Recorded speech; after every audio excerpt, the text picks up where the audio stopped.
Right, we're just going a bit. Hey, we are live on YouTube, and welcome everybody to the stream from Truth Proof. Hello, Paul. Hi, Les. How are you?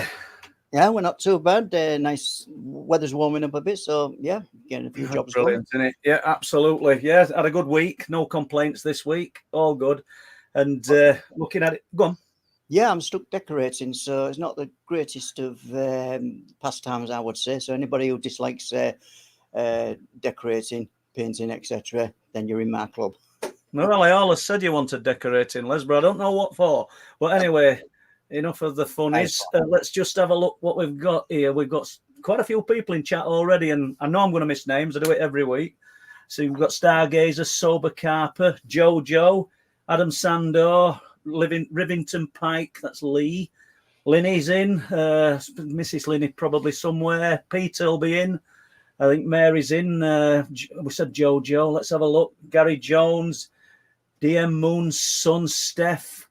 It's brilliant. Thanks for the support, guys. Richard, and we've got a brilliant guest tonight, and we do want questions in capital letters, and not about your big toes or your aching back, because we're talking to a doctor, but he's got some brilliant things to share with us. Sober Carper, yeah, absolutely. Yeah. So let's get on with it. Yeah, we'll roll with it. I'll just got to add, if you press the like for this video, subscribe to the video if you haven't, or subscribe to the channel, I should say, and share the video if you can anytime. It would be great. It'd help us help the channel.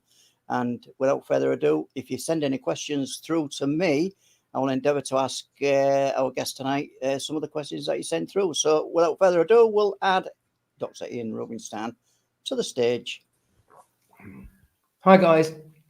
Hi, Ian. How are you doing? I'm all right. Les has disappeared. Les has disappeared. Well, it'll be me and you for the most part. Okay, Les will appear in about an hour, like magic, I hope, anyway. So, Dr. Ian Rubenstein, so pleased to be talking to you, and a GP who openly talks about things that kind of fit outside of mainstream science. Yeah. And welcome. Thank you. It's good to be with you, Paul. I've followed you for quite a while. So right, it's brilliant. Before we jump into things of an unusual nature, what about your medical background? You know, what okay. Well, I trained, went to medical school in Nottingham in 1973. I'm old. I'll be 69 next month. And that was when Nottingham was a new medical school. It hadn't even had any graduates when I went there. Met my wife there. Did a job in Nottingham, then in Stoke-on-Trent, then came back to my native North London, where I trained as a GP at North Middlesex Hospital, which is the hospital I had my tonsils taken out at when I was a kid. Right. It's actually the hospital at the end of my school rugby field. So I'm really like you. I'm very, very local. Yeah, I consider myself to be a man of the Lee Valley, which is like my sacred ground, really. And the River Lee is my sacred river. Yeah, so basically I grew up in Tottenham, which is a borough in North London. And my surgery is literally 5 miles along the road next to the bus garage. I used to take the bus to school. So I tell my patients that my career literally is the end of the line. So that's been my life. So well, yeah, I've had a linear life, all going along the main road that leads out of London. So that's absolutely brilliant. Well, thank you, and honestly, it's brilliant to be talking to you, and it's great that we've got somebody like yourself who's is brave the word, but willing to share their views on things of an unexplained nature. Before you maybe ought to answer that because I've asked it, but I was going to take you back to childhood. But let's do that one first. So brave. I'm not a brave person. I'm an actual coward. Physically, I'm a coward. You know, I'll tell you. My grandfather was a deserter in the First World War. He was queuing up at King's Cross with his mate Abe Masters, and he looked at the troops going on. And Abe said to Wally, my grandfather, "Don't like the look of this, Wally." So they jumped the gates, and he hid in an attic for 2 years. His whole regiment was wiped out. So I'm very proud of this huge yellow streak along my spine, because if it hadn't been for that, I wouldn't be here. But when it comes to the so I'm not physically courageous, but when it comes to talking about things, I'm quite out in front. I've never been shy of talking about things. I don't mind looking ridiculous. In fact, I quite like playing the fool. And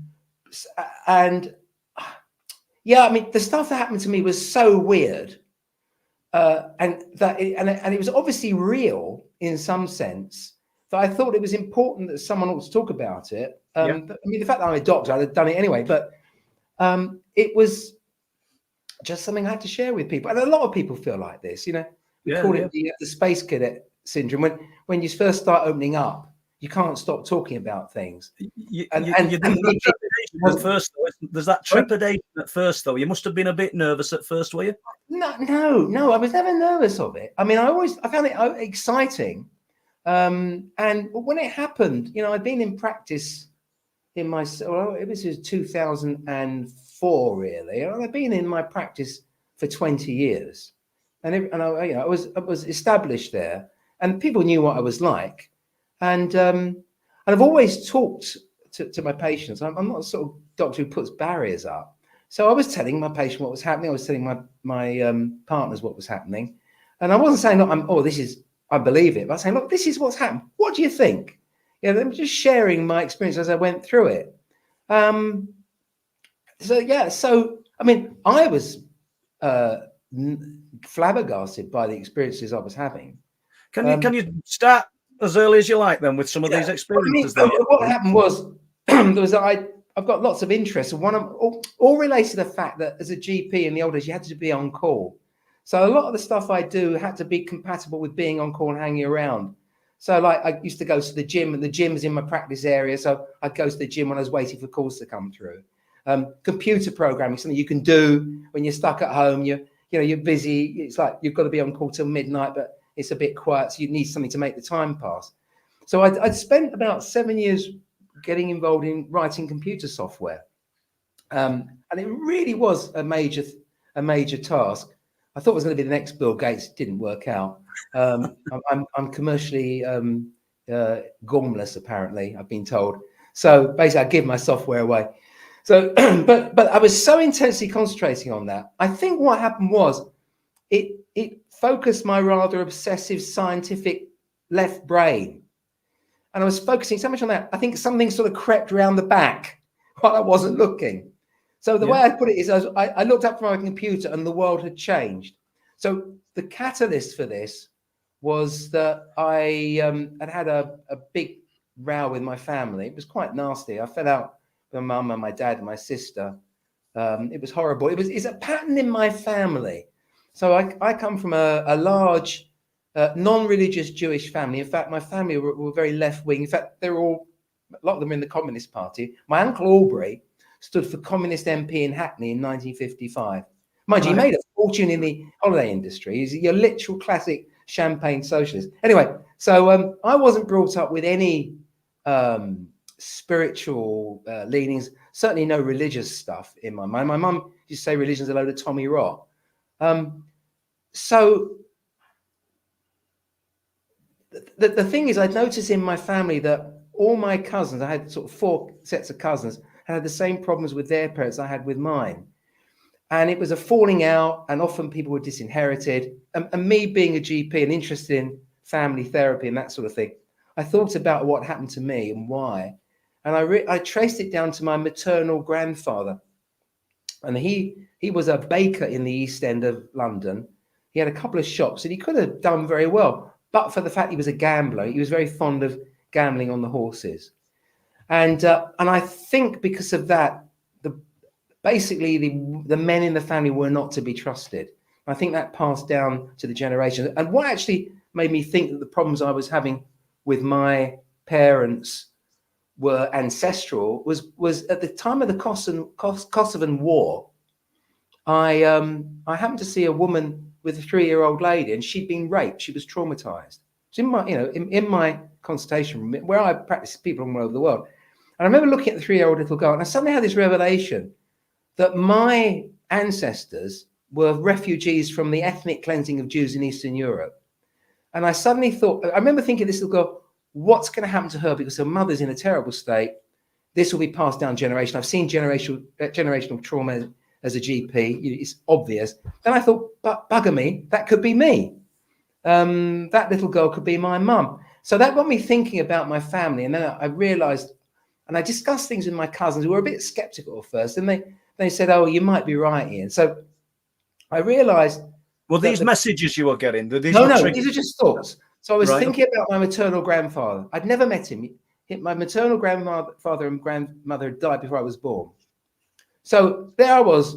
Really, I'd been cast out of the family. My wife and I were very miserable. It was pretty horrible. I was in the middle of working very hard as a GP, you know, full time. And then one day I'm in my surgery, and the last patient of a morning, which is actually interesting, it was actually July the 4th, 2000, Independence Day today. July the 4th, this would be 2003. My last patient in the morning is a guy called Keith Bishop. I'm telling you his name because he's absolutely au fait with this. He's in my book, and he's a lovely guy. He's now my friend of mine. I'd known Keith for about 19 years.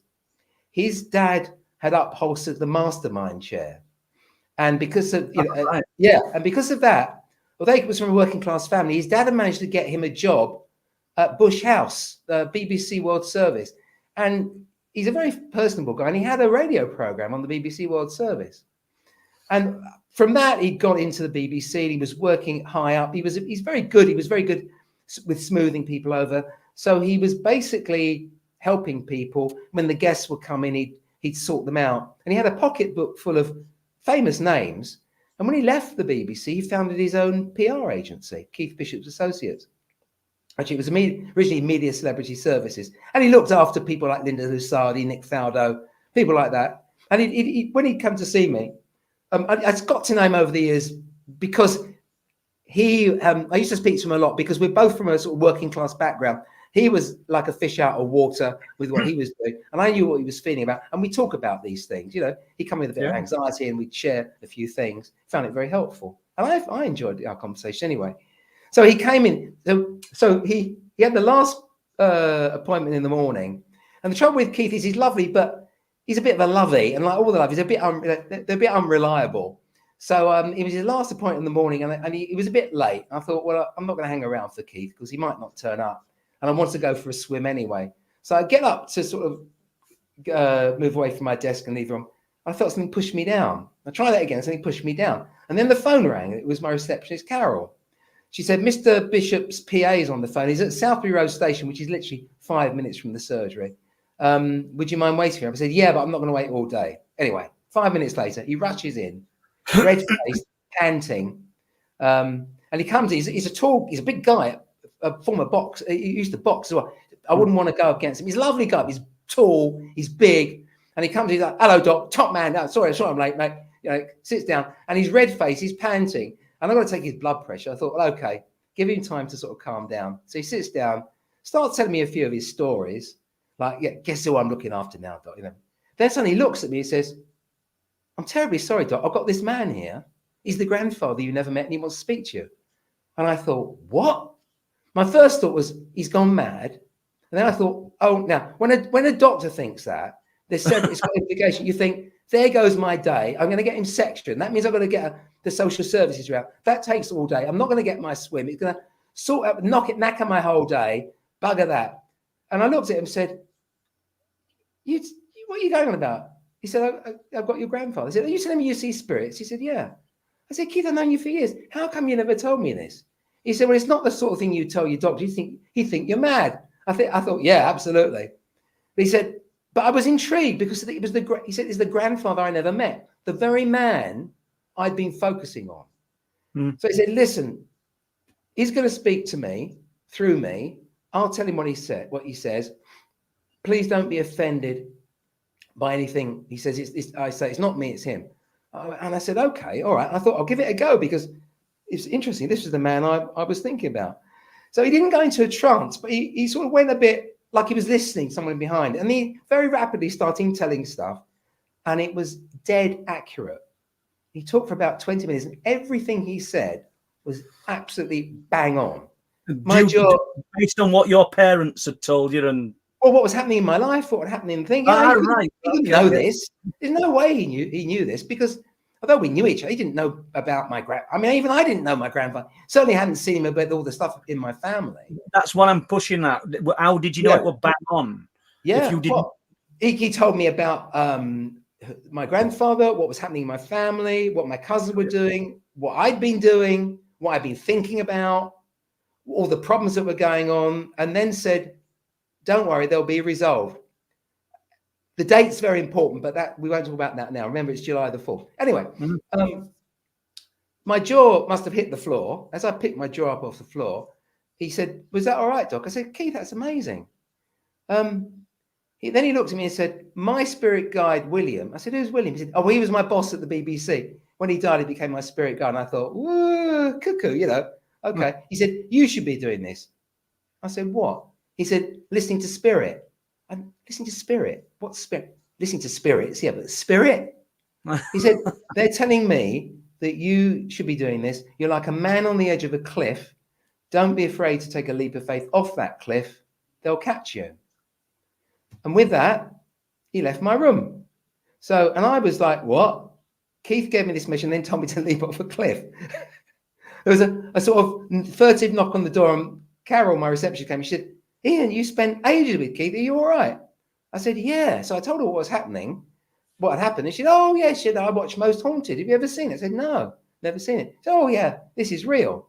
Well, anyway, from that point on, my wife and I experienced just odd coincidences.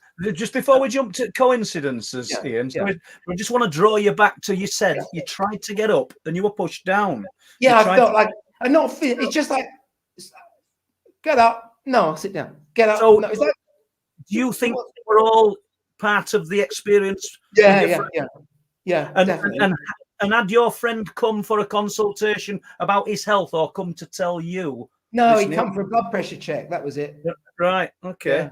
Yeah. I think he was as shocked as. In fact, I've spoken to him about this. He said, "Yeah, what do you think of that, Doc? Where did that come from?" Because he didn't expect it either. It just sort of came in. Turns out that Keith is quite au fait with this. I mean, but I mean, I didn't know at the time. No. So I stopped you, didn't I? Coincidences. Yeah. Well, then the next thing was like everybody who goes through these experiences, as I discovered, you're led along a path. And wherever which way you go, it's like someone's trying to steer you back. I think the first thing was there was a big sort of do I went to with my extended family and some cousins where I hadn't seen for ages. And the first person I met, it was like a summer garden party, was a woman who I didn't know. She was an occupational therapist who said, I grew up in a haunted house. I thought, oh, that's interesting, more ghost stuff. And I thought, well, I don't really want to deal with this because what Keith said was very unsettling.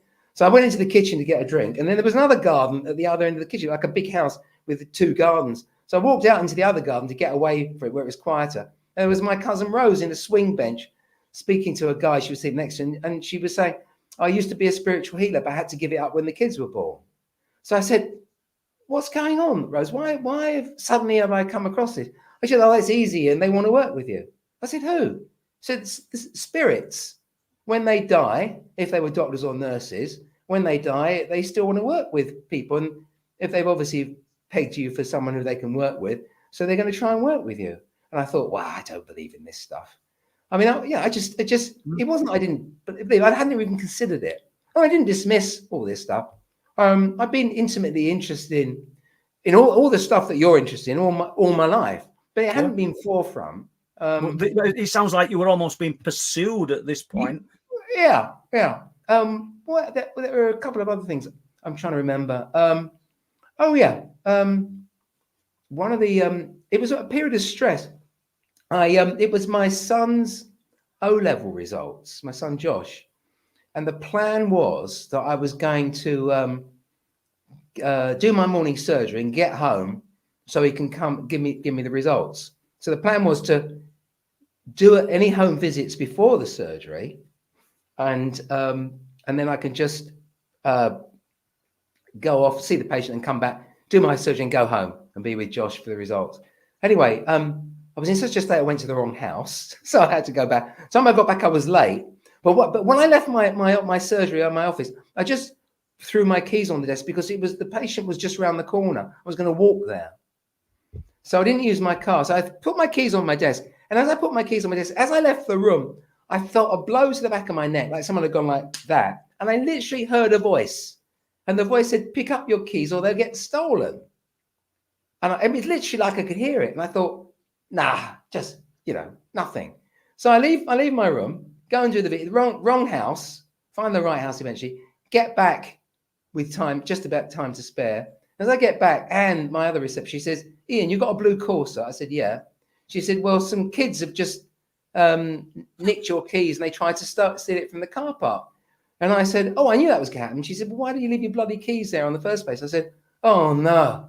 I know, why should I pick them up? So what they done was they got into my surgery, pressed the key, saw what lights flashed, got into my car. Luckily, because it was an automatic, they hadn't got a clue how to start it. So they ran off, locked it, and ran off with the key. So I had to phone the insurance company. The insurance company said, you're going to have all the keys, all the locks changed. Luckily, my wife brought the spare key down to the surgery.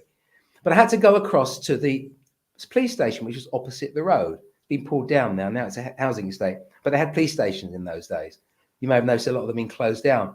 So the last time I'd been to Ponders End police station, it had been like a very hard-edged place. You know, I had like buzzers to get in. There were big policemen. I go across the road, and the door's semi-open, and there's very few people there. There's a guy in front of the desk, and behind the desk was another so there's the counter, and then behind the counter was a desk. There were two people at the desk, a guy and a woman, and they were obviously looking at a computer. And there was a guy in front of me, so I sort of queued behind this guy in front of me, and he went on my page, turned me, I said, "Hello, Doc." He said, "I've just been beaten up. Not my fault." He took off his t-shirt, started showing me all his bruises. I'm thinking, I just need to get my crime reference number. Anyway, he goes, and then this guy looks at me from the cross desk. He says, and I'm in a rush because I've got a waiting room full of people. I'm thinking, I just want to get this sorted. And he's looking at me, and he's got these most amazing, lovely eyes. And he said, "I'm really sorry, but the computer's a bit slow today. We're trying to sort of install it." I thought, and as he said it to me, I felt myself calming down. Anyway, eventually the computer started, and he's not a police officer. He's a Metropolitan civilian. He's wearing the blue Metropolitan civilian jumpers. He comes over to me and he says, I told him what happened.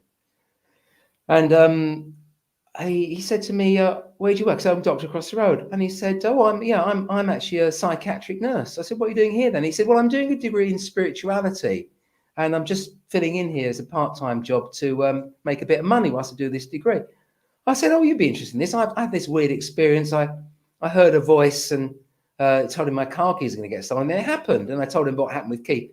And he said, "We were meant to meet." I said, "What do you mean?" He said, "I'm going to give you a reading." So he takes out of his desk some Indian medicine cards, which I didn't know what they were, like tarot. This is in the police station. I looked around. I realized that actually on the wall was religious symbol sketches, and on the counter were three little Buddhas. And he'd obviously decorated the police station to make it more spiritually pleasing. There were like an Om symbol. There was a Sikh. It was all different religious symbols.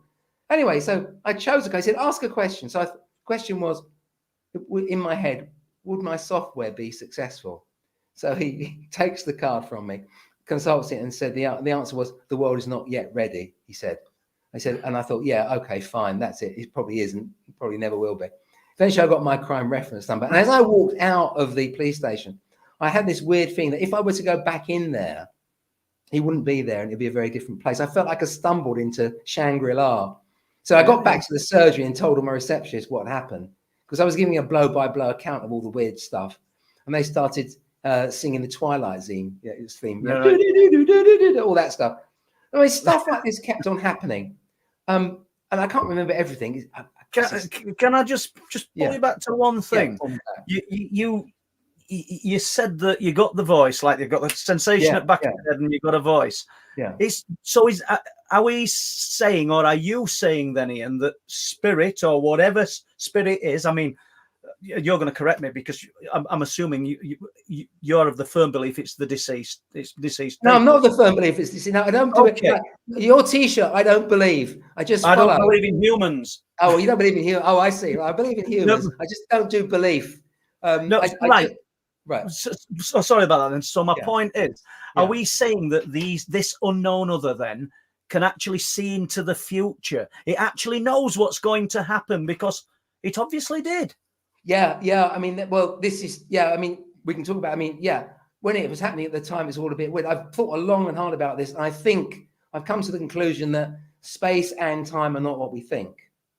And I think if you want to really go into depth, I think that consciousness is supreme. space and time are tools used by the universe to examine itself in much the same way as a scientist will use a microscope to look at a little dot, and the dot will expand. The universe, God, the universal consciousness, uses space, time, and identity.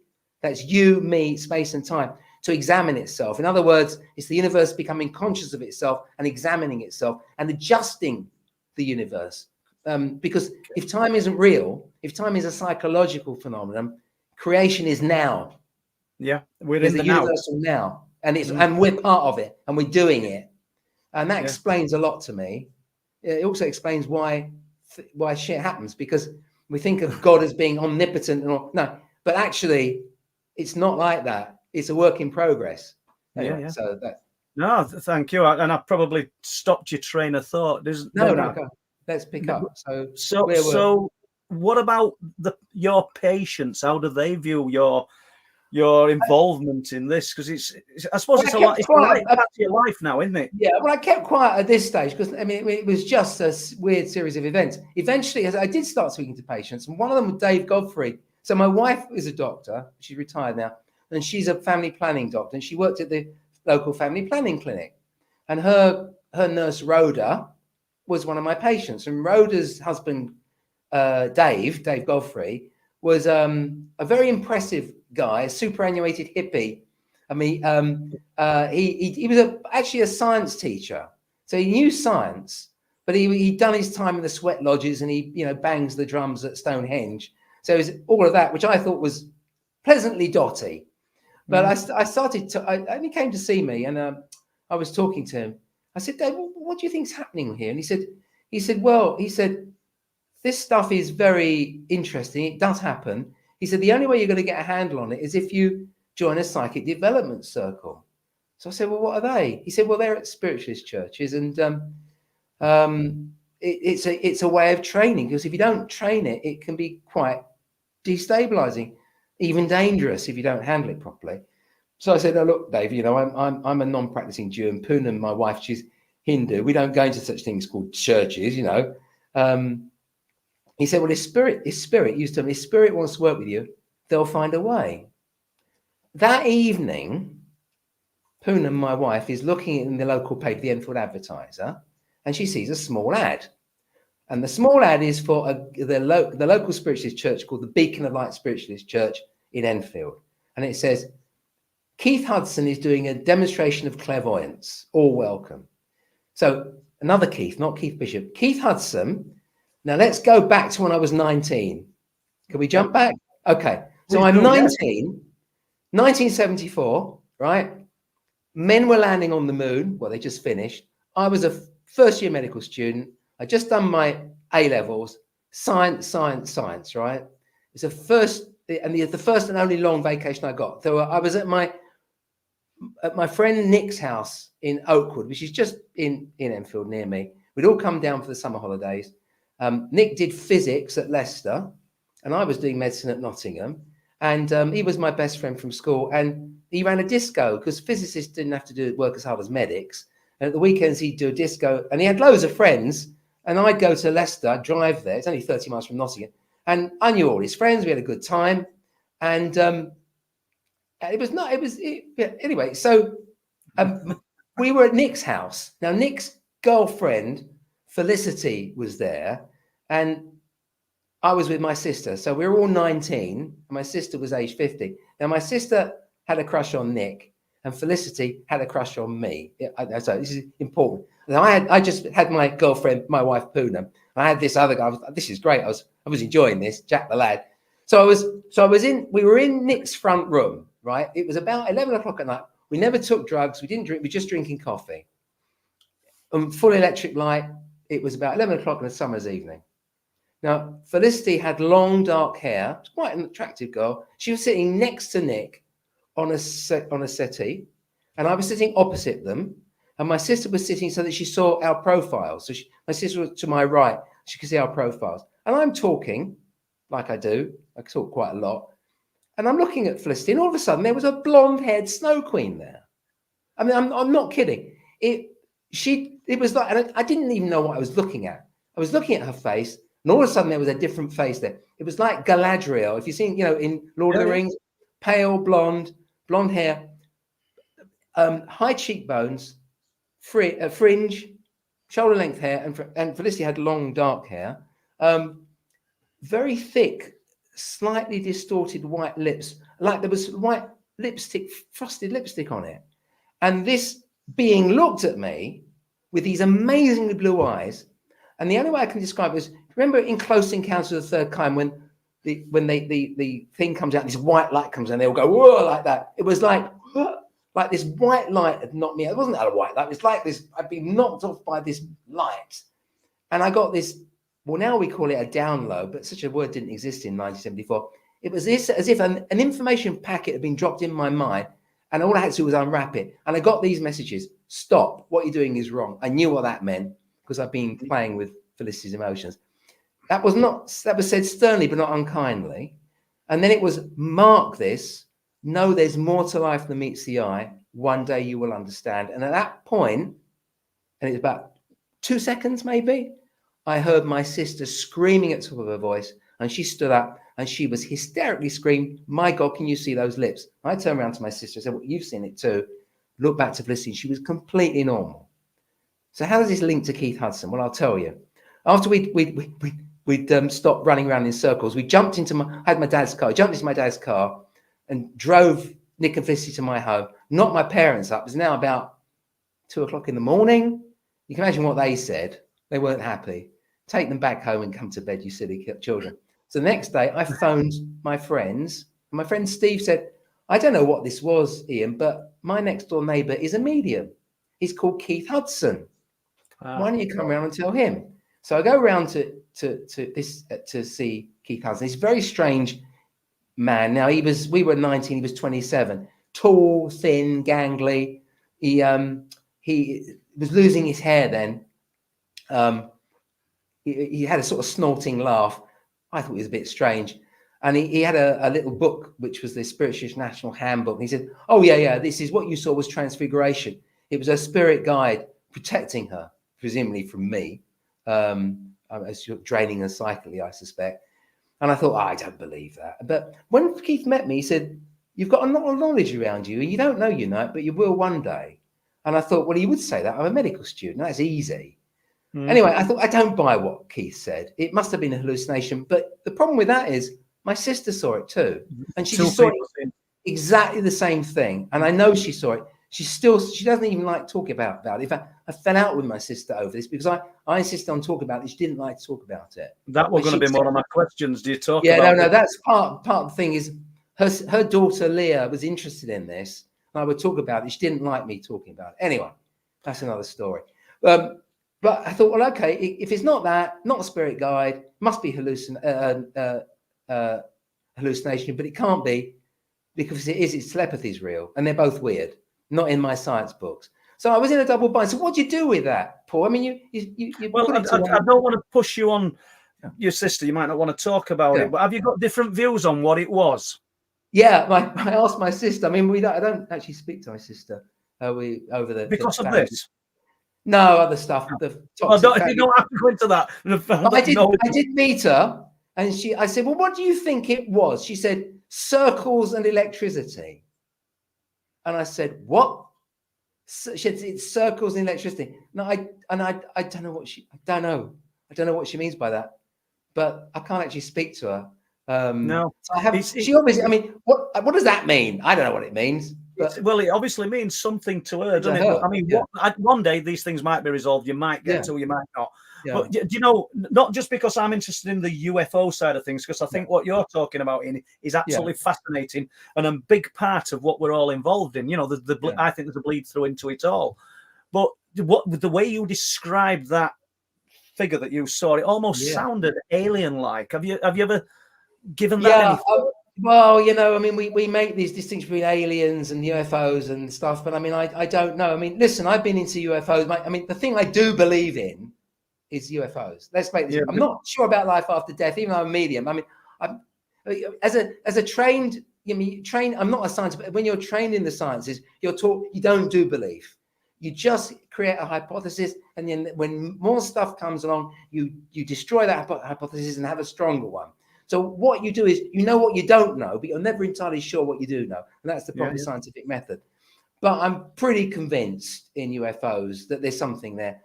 And I, obviously for years I thought, well, they're alien spacecraft. But when you really get into it, you read Jacques Vallée, and I've read everything. I've followed it for years. You realize that it's all linked. And of course, at the time of this, I wasn't. I mean, at the time of this, I hadn't really. I used to read a lot of the books by Colin Wilson, like that. But at the time that 2004, I was really not into that. Then I was reading more stuff about computer software. So this one, I actually think, if I had to create a hypothesis, spiritualists would say that what I witnessed was the spiritual phenomenon of transfiguration, and that was a spirit guide. And I really would like to know that, but I've lost track of her. I mean, women, when they get married, they change their name. I'd love to know if Felicity had other experiences. When I met Maurice Gross, who investigates the Enfield Poltergeist, which we can talk about later. I'd love to. Yeah, just one more thing before we jump to Maurice Gross, and I'll probably forget that name. You talked about going to the police station, and this guy gave you a reading, which were totally unexpected. So, in the job that you're in, and speaking to people within academia, I suppose, how many people under the radar are involved or are interested in this kind of thing? Would it surprise us? Yeah, it would. I mean, I've never been shy of talking about it. In 2014, I got a fellowship award, so I could develop some software for cancer referrals across the whole of London.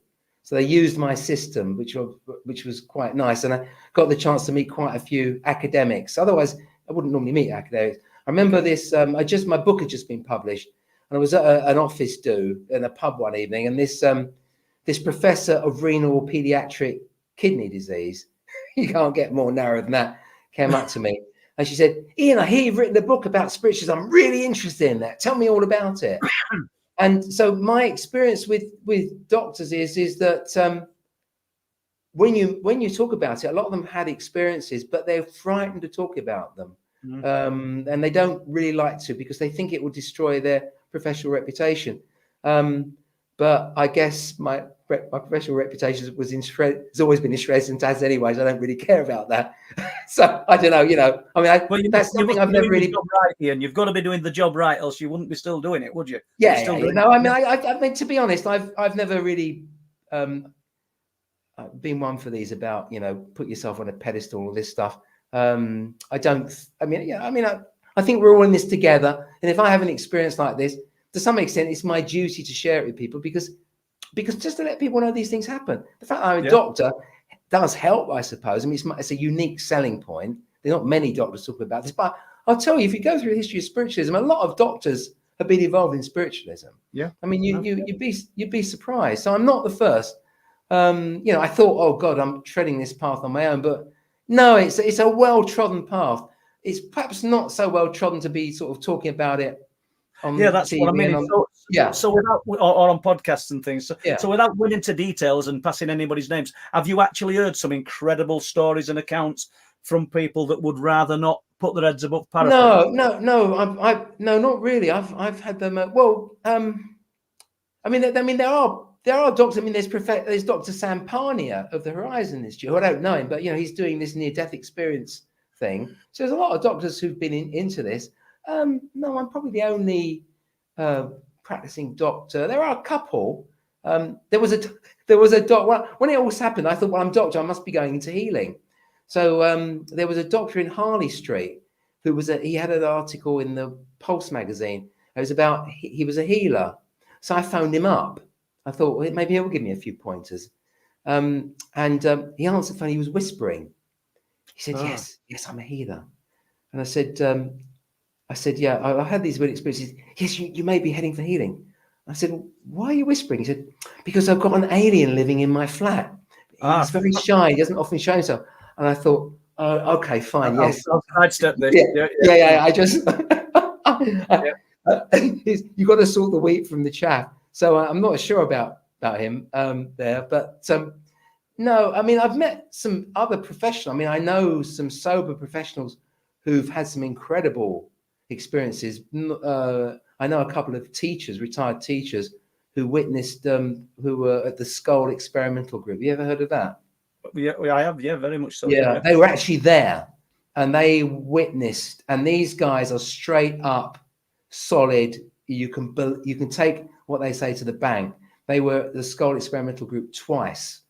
So the Skull Experimental Group was as professionals. No, because they were interested in paranormal research. But they were solid professional teachers, and they witnessed spirit lights, levitation. One of them had lights coming through her body, and she could feel it passing through her body and come out with a pop. A spirit form was materialized in front of them, gave them a hug. But when they felt the face, you could feel the face. It just ended there. They got shocked, and he said, "Oh, I'll bring myself through next time." And the UFO connection comes in because a little mini UFO appeared and whizzed around the table, and Robin Foy talks about that on his interview. And they actually had a searchlight beaming down on them. I wonder, what do you think the purpose of a UFO appearing would be? Is it to enlighten us that these things are real? I mean, do you think we're being tricked in some instances? I don't mean there's no reality to what you're experiencing, but do you think we're being tricked? I don't know. I know some people who have firmly believe that you can't trust any of it.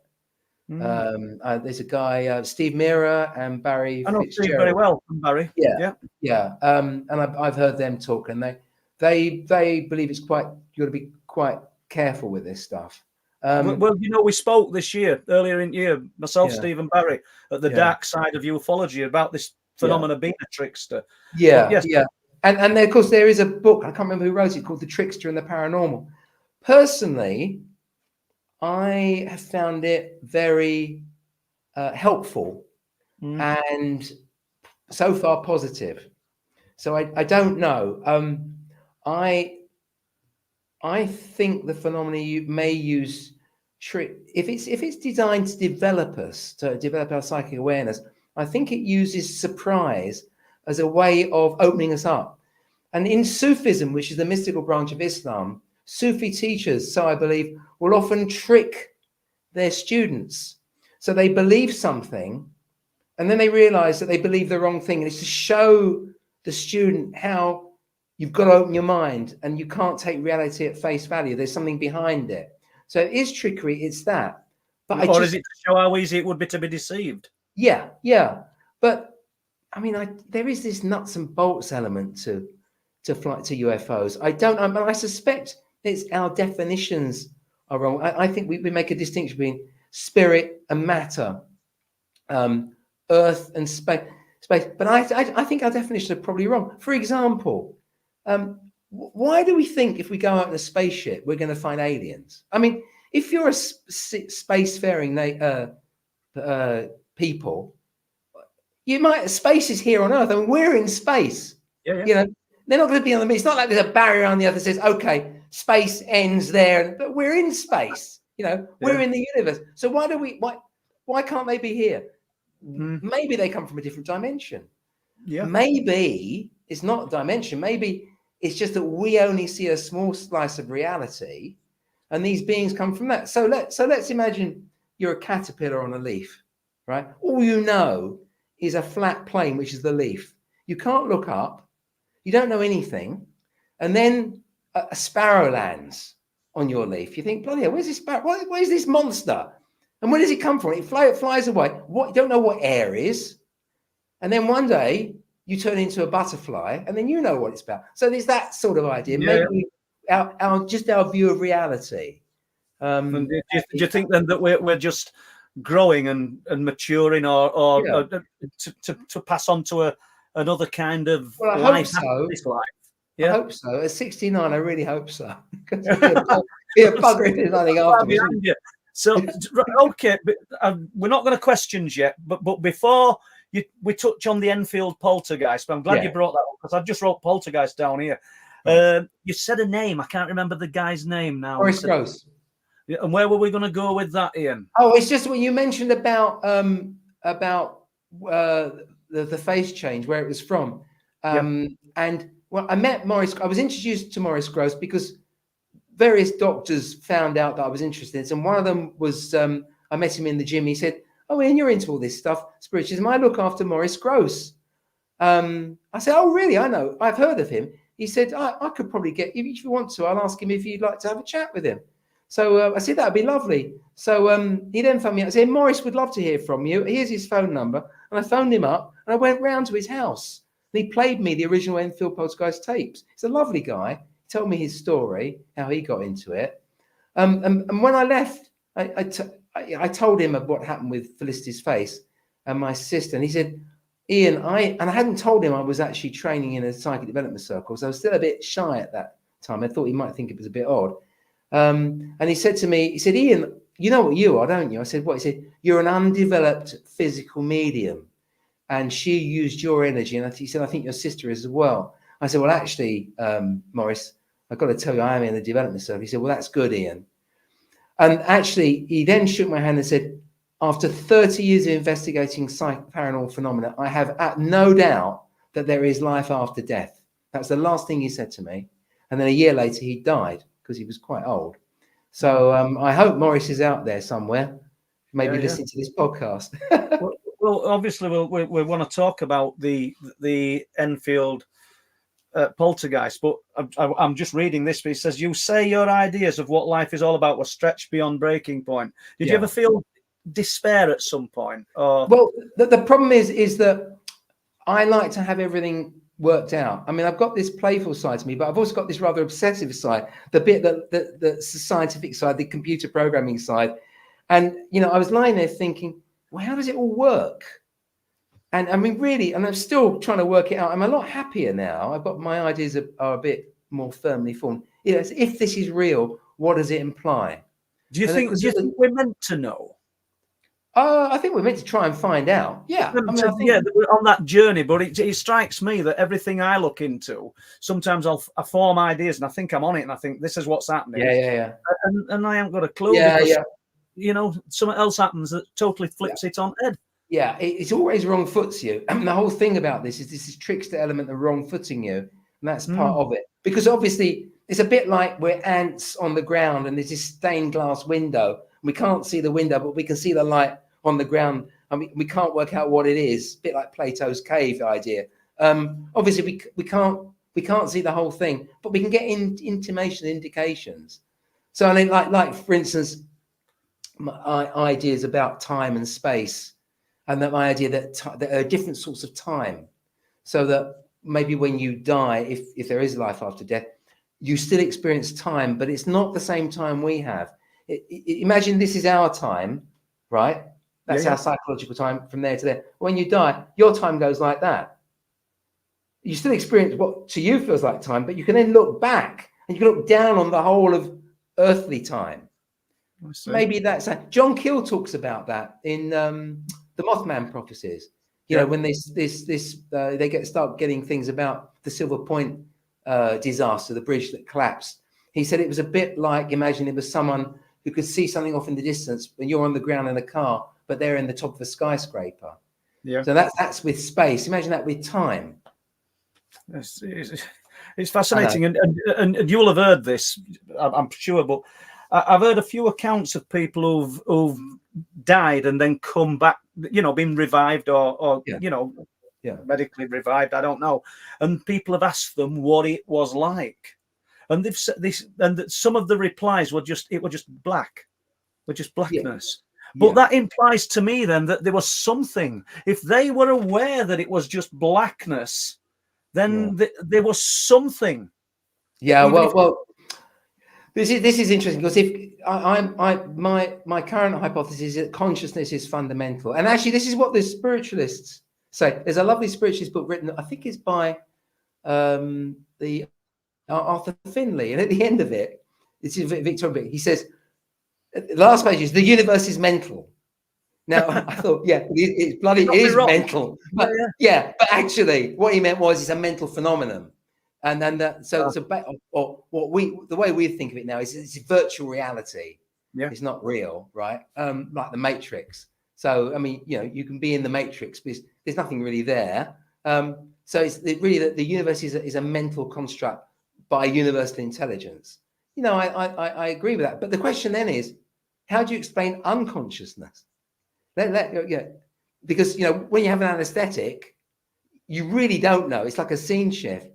So my current, my way around that is actually, well, what happens is you're not really, you are unconscious, but actually what's happening is your sense of time is disrupted. So for that point, your mental time jumps forward.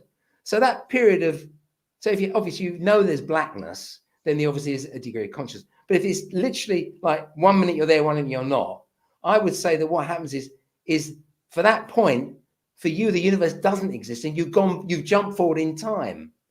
If that makes sense. Yeah. Your time for that point doesn't exist. You exist, but the time that you've constructed, you don't have to construct time for that or space. It doesn't exist for you. I mean, you're doing this. We're all doing it together, but your personal time and space doesn't need to be there because you're not there. Yeah.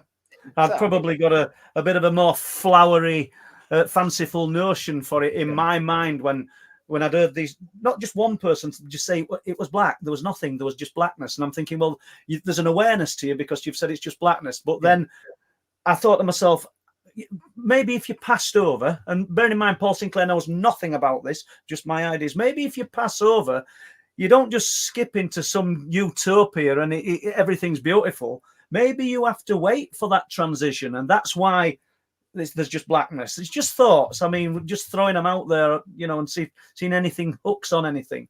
I don't know. So, well, I've had what you would call a near-death experience. Okay. So I was. It's a good story, this one. So I was 9 years old and I had my tonsils out at the North Middlesex Hospital, and one of the complications is they chop out your tonsils with a guillotine.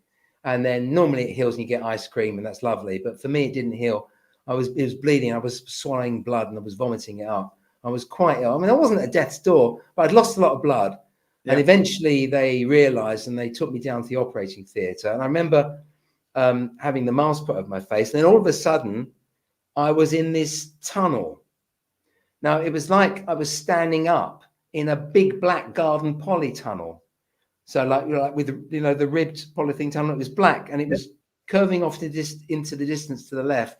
And out of my abdomen was this very, very thick stalk, like a huge umbilical cord. And bearing in mind I was 9, I didn't know about umbilical cords, but like a thick, like toffee or molten glass was being extruded and twisted around. As it twisted around, it was going down this tunnel. And there was this weird noise, like a buzzing or ringing noise in my ear. And it was going off into the distance. And at the end of it was a tiny little spark. And I just knew that was the real me on the end of that stalk, that this bright spark. And then it went round the corner. And then I really didn't know anything.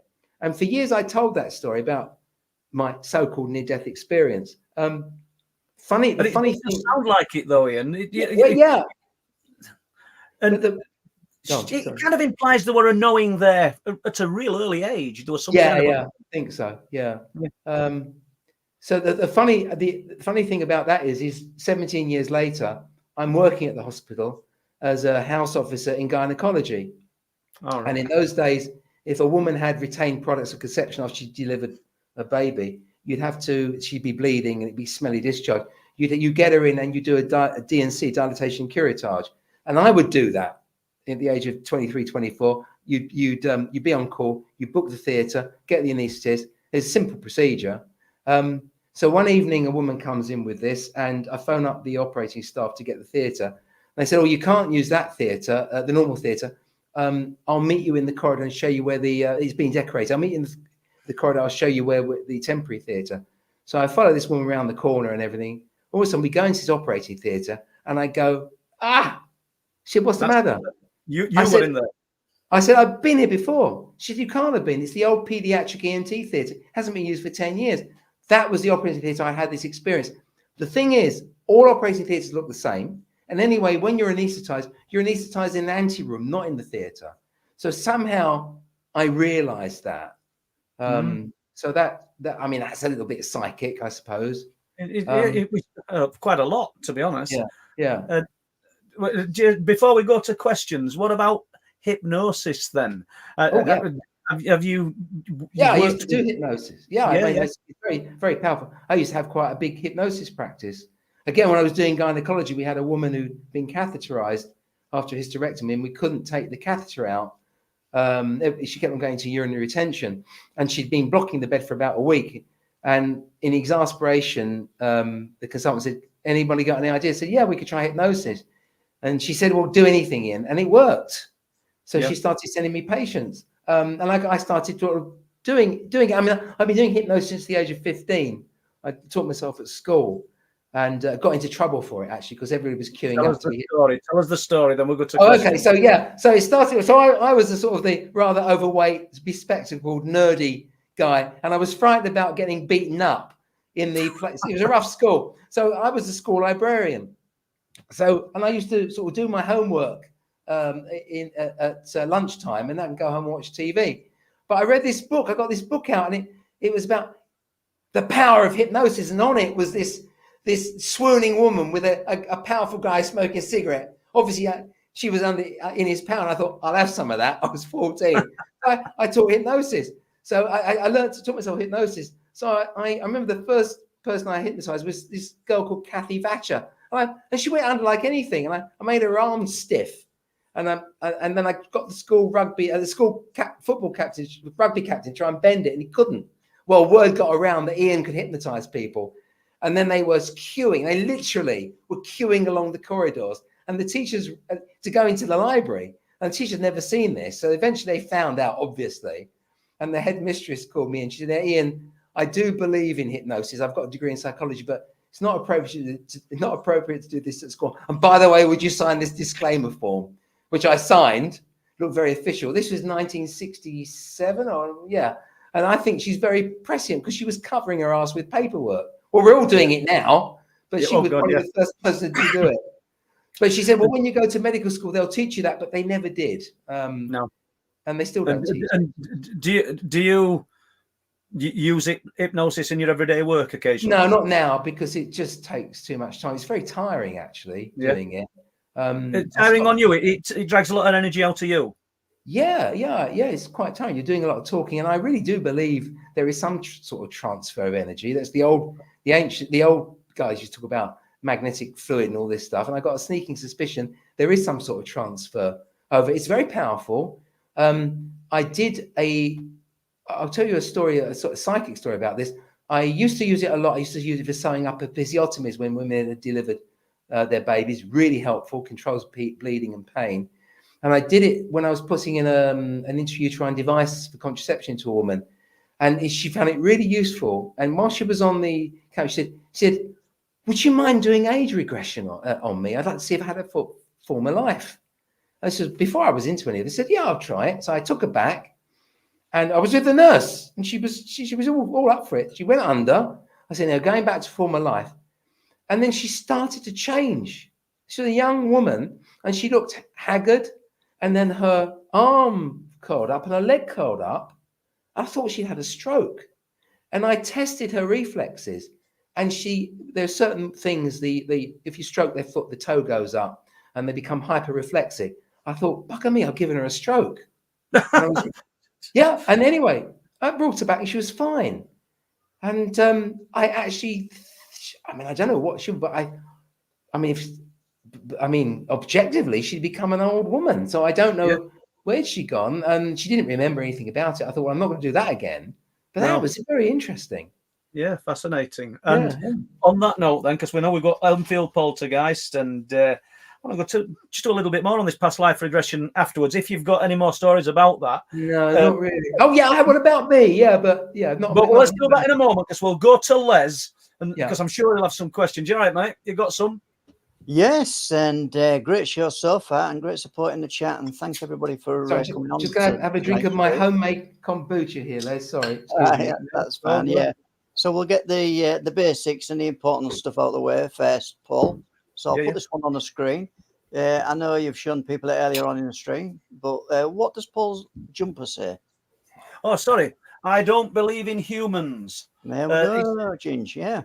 It's not literally, it's girls, 4 girls, and they never know what to buy me, so they'll always buy me a T-shirt. I think our Laura will probably be in here, Jess will be in, and they always buy me some, and I wear them. It's great. It's nice that they buy me things like that. Because I wouldn't go out and buy a T-shirt that said I don't believe in humans, but I've got it on. Okay, and I've got a question for Ian tonight, and let's show that one.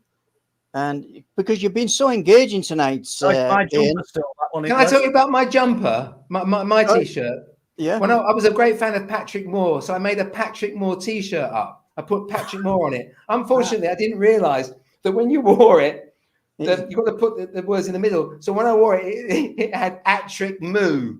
So everybody got me my Patrick Moo T-shirt. Sorry about that. Yeah, very good. You're right. Okay, so he's made such an impact, Ian, so far in tonight's show. I've got to put this question up. King is asking, is he accepting new patients? No, I'm semi-retired, mate. Sorry. Yeah, okay then. So we'll go to some real questions now. Thanks, Kim. And thanks for them couple of questions. We're going to Mark Anderson. I was wondering about mental health in the paranormal and UFOs. What are your thoughts on mental health of experiences? Yeah, okay. Interesting. Well, the first thing is when I started joining a spiritualist church group, disciple development church group, I thought they'd be wackos. I quickly realized that spiritualists are the most hard-bitten, critical people you can meet because they're all trying to be better than everybody else. So they're quite bitchy and they don't accept anything without evidence. And they're very, very, and of course, it does attract a lot of people with mental health problems. I remember one of my patients joined. He heard I joined this group, and he came there, and he said that the voices were telling him to kill people with a knife. And they quickly realised he had mental health problems. Obviously, they're very good at detecting this. What I think about mental health in the paranormal UFOs, what I would say is it does attract a lot of unhinged people. There's no doubt about that. Yeah. The question is, are they unhinged and therefore they believe it's not real, or is it actually driving them nuts? And that I don't know. I mean, I can imagine how this can drive you nuts. There was a guy I knew who's quite well known in a Facebook group, and he wrote a book on afterlife experiences, and he rapidly during the COVID epidemic became quite unhinged. He thought it was he still thinks he's in touch with the Arcturians or something, and the stuff he's coming out with is just, and he's become a bit grandiose. I mean, I think you've got to be careful. This interesting. One of the doctors I work with is a very religious Jew. He studies all this stuff. He mixes with all the guys with the big hats and everything. And he told me, he said that they study Kabbalah, which is Jewish mysticism, but they're not allowed to study it until they're over the age of 40 and they're married, because it's very destabilizing. So I think, I was 48 when this happened to me. I was married, I had a wife and children, all that sort of keeps your feet on the ground, and a big busy practice. I think that kept my feet on the ground. And Keith Hudson, who was training me, he said, Ian, when you do this thing, if there's a tree, its branches going to the air, but the roots are equally deep in the ground.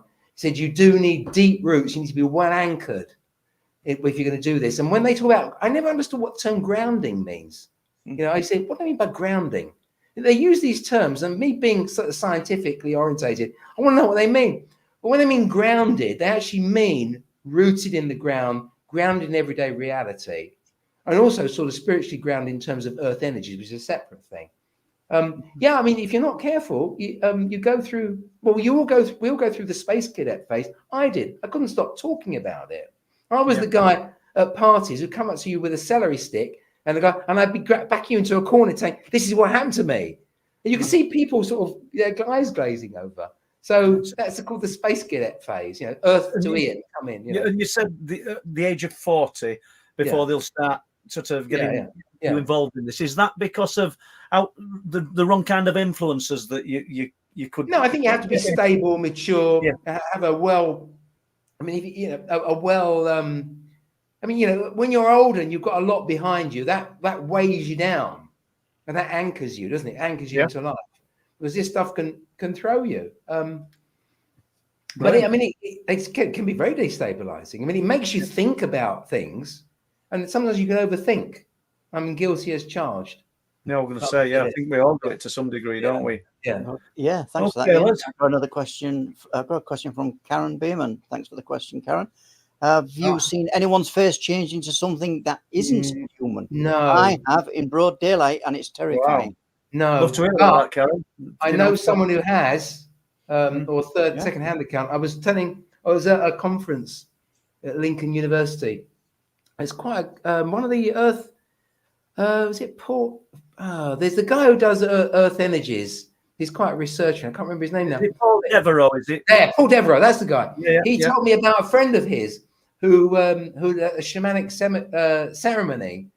I've told Paul about my experience. He said, "Well, I haven't seen it, but my friend had been at a shamanic ceremony, and he'd literally seen this shaman or shaman. I don't know how you pronounce it nowadays.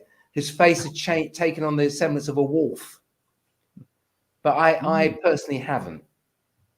It's fascinating, that, isn't it? When you talk about because obviously I would never think that anybody could transform, this lycanthropy kind of rubbish, I would say, but that kind of thing. What's happening there?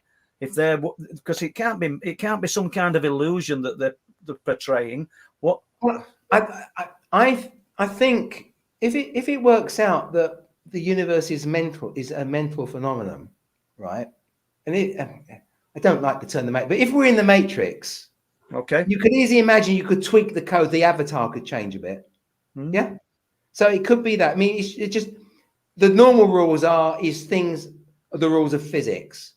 But maybe there's some cheats. Maybe magic is actually spells. It's just cheat book. I remember when I started learning computer programming, it was MS-DOS in those days, before Windows. And the first book I read was Secrets of the MS-DOS Wizards, because actually computer program is spells. I don't know how computers work. I mean, I do, but I don't. You just have to know the right incantations to get it to do that. Yeah. Well, magic, virtual reality, it's all very matrixy, but maybe that's one of the sort of best way to understand it. Yeah, thank you. Well, let's... Yeah, thanks for that, Karen. Do you want to talk about this one later on? Shall we? We'll do that one. We'll do that one in after these questions, if that's okay. So thanks for the question. Debbie Shaw. Hi, Ian. Do you think ancestral memories can be stored in our DNA? Well, we know that there's it's called epigenetics. Now, we used to think that DNA was kept apart from the body, nothing could be transferred down. But we now know about epigenetics, where things that happen in your life can affect the DNA in your sperm and ova, and that can be transmitted down. And they discovered that, I think, from a famine in Sweden, and the effects on the children and grandchildren were there. But we don't even know where memory comes from. So maybe not DNA. I don't know. Maybe. I personally, I think we don't understand memory. We really don't understand consciousness, Debbie. We just don't understand it at all. It wouldn't surprise me if memory is stored somewhere else. I mean, yes, the brain obviously has to be there to access it. I mean, you see people with dementia or brain problems, but that just may be a problem of access. It may be that there's some other sort of higher realm where we pull memories from. Okay. That was a bit like the cloud. Yeah. Okay, right. So we've got a question and thanks for the question, Debbie. Tony Worrell, for Ian, I have seen a road ghost.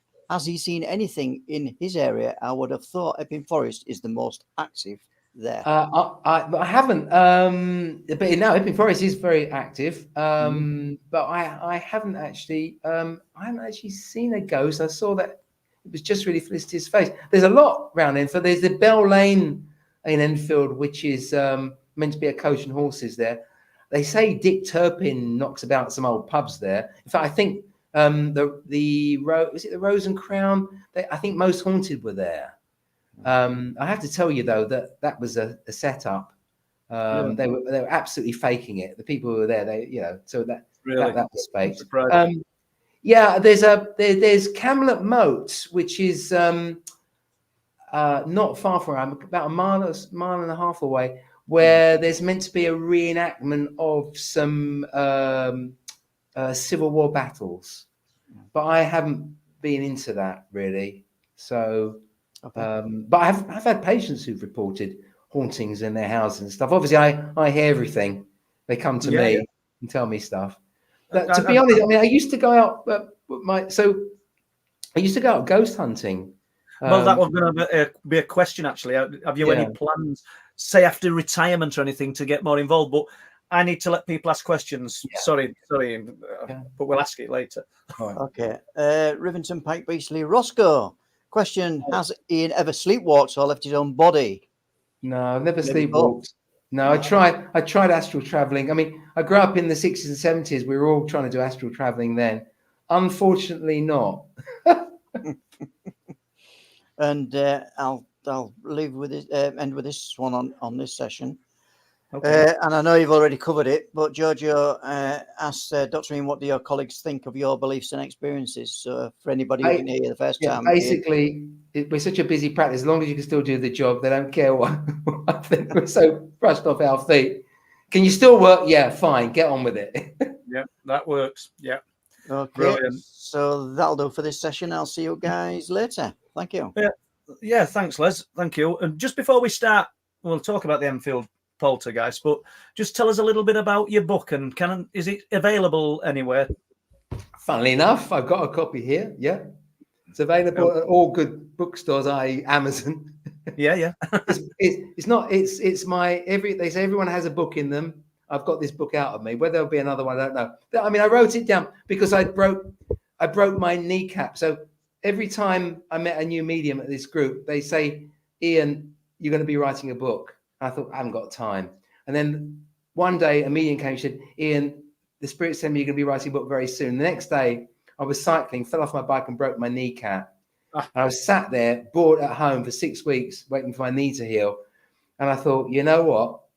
I better get cracking on this book in case they send the boys around to break the other kneecap. So at the end of 6 weeks, I had this book done, and it took ages to get it published because, I mean, I make no money out of this, and what I do make, I give to charity. And it's quite, I mean, publishing there's not a lot of money in it, and when they make a book, as you know, you've published, so I couldn't get anyone to take it up. I was just about to hit self-publish on Amazon, and I thought there's an awful lot of people on the other side of the Atlantic who speak English. So I contacted a guy, Anonymous magazine, and Patrick Weege, who I'd read his books. He's a UFO and writer over many years. And he said, I'll read it for you. He probably won't publish it. And he got back to me and said, no, it's a really good read. One catch, you'll have to rewrite it in American English because we're an American pub, which is fair enough. And that was fun. So it's weird because it's a book. It's an American book written in American English about a British doctor working in the NHS with British patients, but I have to use American slang in it. So it's a bit weird, but you soon get used to it. But that's available on Amazon for anybody. Yeah. And I agree with you. There's no money in it. Well, I've not found any so far. But right, let's jump into the Enfield Poltergeist because you got knowledge of this. So I mean. Being a psychic doctor, a doctor with psychic experiences from Enfield, it's very good for my provenance because obviously Enfield Poltergeist. So I'd heard about the Enfield Poltergeist. I mean, everybody knows about it in Enfield. I don't think I remembered it at the time. At the time I was at medical school, and it really wasn't into anything other than medicine then. But I mean, in terms of the local area, everyone's heard about it. The house along Green Street is literally a walk across the park from my surgery. A lot of my patients knew the people at the time or had witnessed it. And there's a guy called Roy Rogers, who's my patient. For those of my age, there was a cowboy singer called Roy Rogers who had a horse called Trigger. The youngsters won't know that, but he literally is called Roy Rogers. Lovely guy. He ran the used cooker shop across from the used domestic appliance shop across from the surgery. and he was a deep sea diver, and he used to go to Sri Lanka. And the reason I'm telling you this is because he got to meet Arthur C. Clarke on the basis of his experience. So Roy knew the family, and he used to pick up someone from the house and take them to work. One day they normally come out, meet him. One day they were late, so the Margaret said, "Go, come in," or Peggy, she come in, Roy, sit down, have a cup of tea. And he said she left the room, put the cup of tea on a sofa, a single-seater settee on the arm. He said he was sitting there, the thing lifted up as if someone was carrying it, walked across the room and then smashed into the wall. He said, "Doc, you've never seen anyone run as fast as me then." He said, "I'd never go back in that place." And on the basis of that, when he was in Colombo in Sri Lanka, he told a cab driver, and the cab driver said, "Oh, you must tell Arthur." And he told Arthur Clarke when he was alive, and he came back with a picture of him and his wife Val in between, with Arthur in the middle. So that's how he got to meet Arthur C. Clarke. So that's Roy. My patient Mark knew the police officer who witnessed it, and she I can't remember what she actually saw it in action. I can't remember what she saw, but he said she was so traumatized she never wanted to talk about it again. And one of my patients is the lollipop lady who witnessed the levitation was her mother-in-law. Right. And one of my receptionists lived next door to the house when she was a kid, and she heard all these noises and banging going on. So there was that. Nothing bled through into their property then? No. But they all knew what was happening. And then, of course, there's the weird experience, which I've got to tell you this. So a few years ago, there was a film made. So we're in the staff room at Eagle House Surgery where I work at lunchtime, and there's a new temporary secretary there, and she's reading the newspaper. She said, "Here, what's all this about the Enfield Poltergeist?" And they all look at me. "You're going to tell her, Ian." So I told her the story, and oh, that's interesting, because about the films coming out. So then I had to go and do a home visit. I decided to take the home visit near the shop that I had to go to. The shop was a t-shirt shop. I'm talking about t-shirts, because I joined a ghost hunting club. One of my patients ran it. But when you go ghost hunting, you have to have a sort of uniform so the police know who you are and why you're hanging about in strange places. You tell the local police station, "We're the ghost hunting team. We're wearing these t-shirts. It's us," and they know. So there's a direct boot, they're called, and they've got this amazing machine that weaves t-shirts. It's like a color printer using cotton for t-shirts. So I go there, and I thought it won't take long. I'll pop in and see Derek, who's a patient I have to go and see. But it took about an hour for them to make the t-shirt. So I knock on Derek's door. I said, "I'm sorry I'm late, Derek, but I just picked up my t-shirt." He said, "Oh, what's the t-shirt about?" So I'm a member of a ghost hunting club. And he said, "Oh, you should tell my dad about this. He's interested in that." So his dad had come over from Spain to look after him. He just had an operation. His dad was keeping an eye on him. So I go downstairs, say to Terry, "Derek told me you're interested in ghosts and stuff." I said, "How come?" He said, "I'm the son of the Enfield Poltergeist." I said, "What?" He said, "Yeah." He said, "We used to live in that house when I was a kid." And he said, "I didn't know anything about this until I heard Michael Aspel, Strange But True. And when they played the voice, he said, that was my dad, Bill." So he's Terry Wilkins. Yeah. Bill Wilkins was his dad, and Derek is still my patient. Yeah. So then I had to do a sick note for Derek, and Terry had to go and collect it. So when Terry came to collect it, I took him upstairs to meet the temp. I said, "By the way, this is the son of the Enfield Poltergeist." I mean, that is another coincidence, isn't it? Absolutely, yeah. Yeah, and actually, when the BBC did the program on him, they really did a job on them, because they made Terry out to be some sort of alcoholic guy in a council flat somewhere. He's not. I mean, it really was not very pleasant, and they were really quite upset over it. And I think they tried to get the BBC to apologise for it. Yeah. That was a bit unpleasant, but no, lovely guy, lovely family. And is it still active now, this property? No. In fact, the last time I was there, I walked past. I think it's 252, isn't it, Green Street? There's a little house, and said this. Someone's put a little who lives there now. This little car say, "This house belongs to Jesus."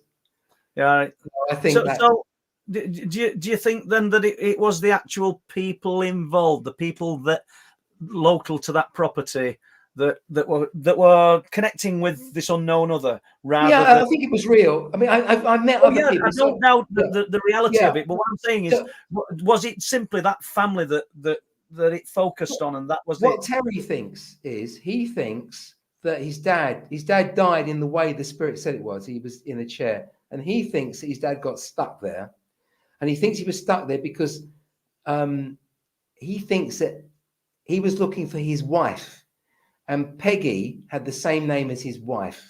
Ah, right. And that's why he was stuck there. And by the way, I've also met the head of BBC Religious Services at the time, who went to visit the place. Stuart Lamont was there. I met him in Scotland. I've got a spiritualist friend in Scotland, Anne Traherne. She runs the Arthur Conan Doyle Centre there, and she introduced me to Stuart Lamont, and Stuart Lamont witnessed the poltergeist in action. Right. And and when you say witness the poltergeist, Ian, do you mean witnessed things moving? Yeah. Not witnessed as in seeing some kind of apparition of anything? No, I don't think there was apparition there. I think it was never apparition. It was always things moving. And also Guy Lyon Playfair, I met him. I gave a talk at the SPR in London, and I met him. And she's done the blurb on the back of my book. So I met Maurice Gross, Guy Lyon Playfair. I've met everybody involved apart from the girl, Janet herself. Never met, or the mother. Never met anybody actually directly, but I've met all the people around it. All on peripheral kind of thing. Yeah. Fascinating. If we can jump away from that if you like now. And do you think trauma is linked to the phenomena? I said that the phenomena. You use whatever word you want to attack to that. But do you think, or elation, not just trauma, elation, times of great rejoicing? Do you think that excitable energy connects? I've noticed that mediums are often quite damaged people. They've often had difficult lives. They've gone through emotional trauma. A lot of them have chronic fatigue syndrome or vague symptoms which a lot of doctors wouldn't believe, or a bit that myself inclined as well. I'm very aware of my body reactions. I'm very aware that sometimes I get a bit hypochondriacal. I tell my patients when they apologize for coming to see me, because they say, "I'm sorry for bothering you." I say, "Don't worry. If I wasn't a doctor, I'd be bothering my doctor all the time." So I think a couple of things. First of all, I think mediums are sensitive. They used to be called sensitives. I think they are sensitive. And I think you become sensitive because you're sensitive. That's why you pick things up. So you're not just sensitive to peripheral influences, but also to your bodily sensations. Actually, you learn to use those when you're training as a medium.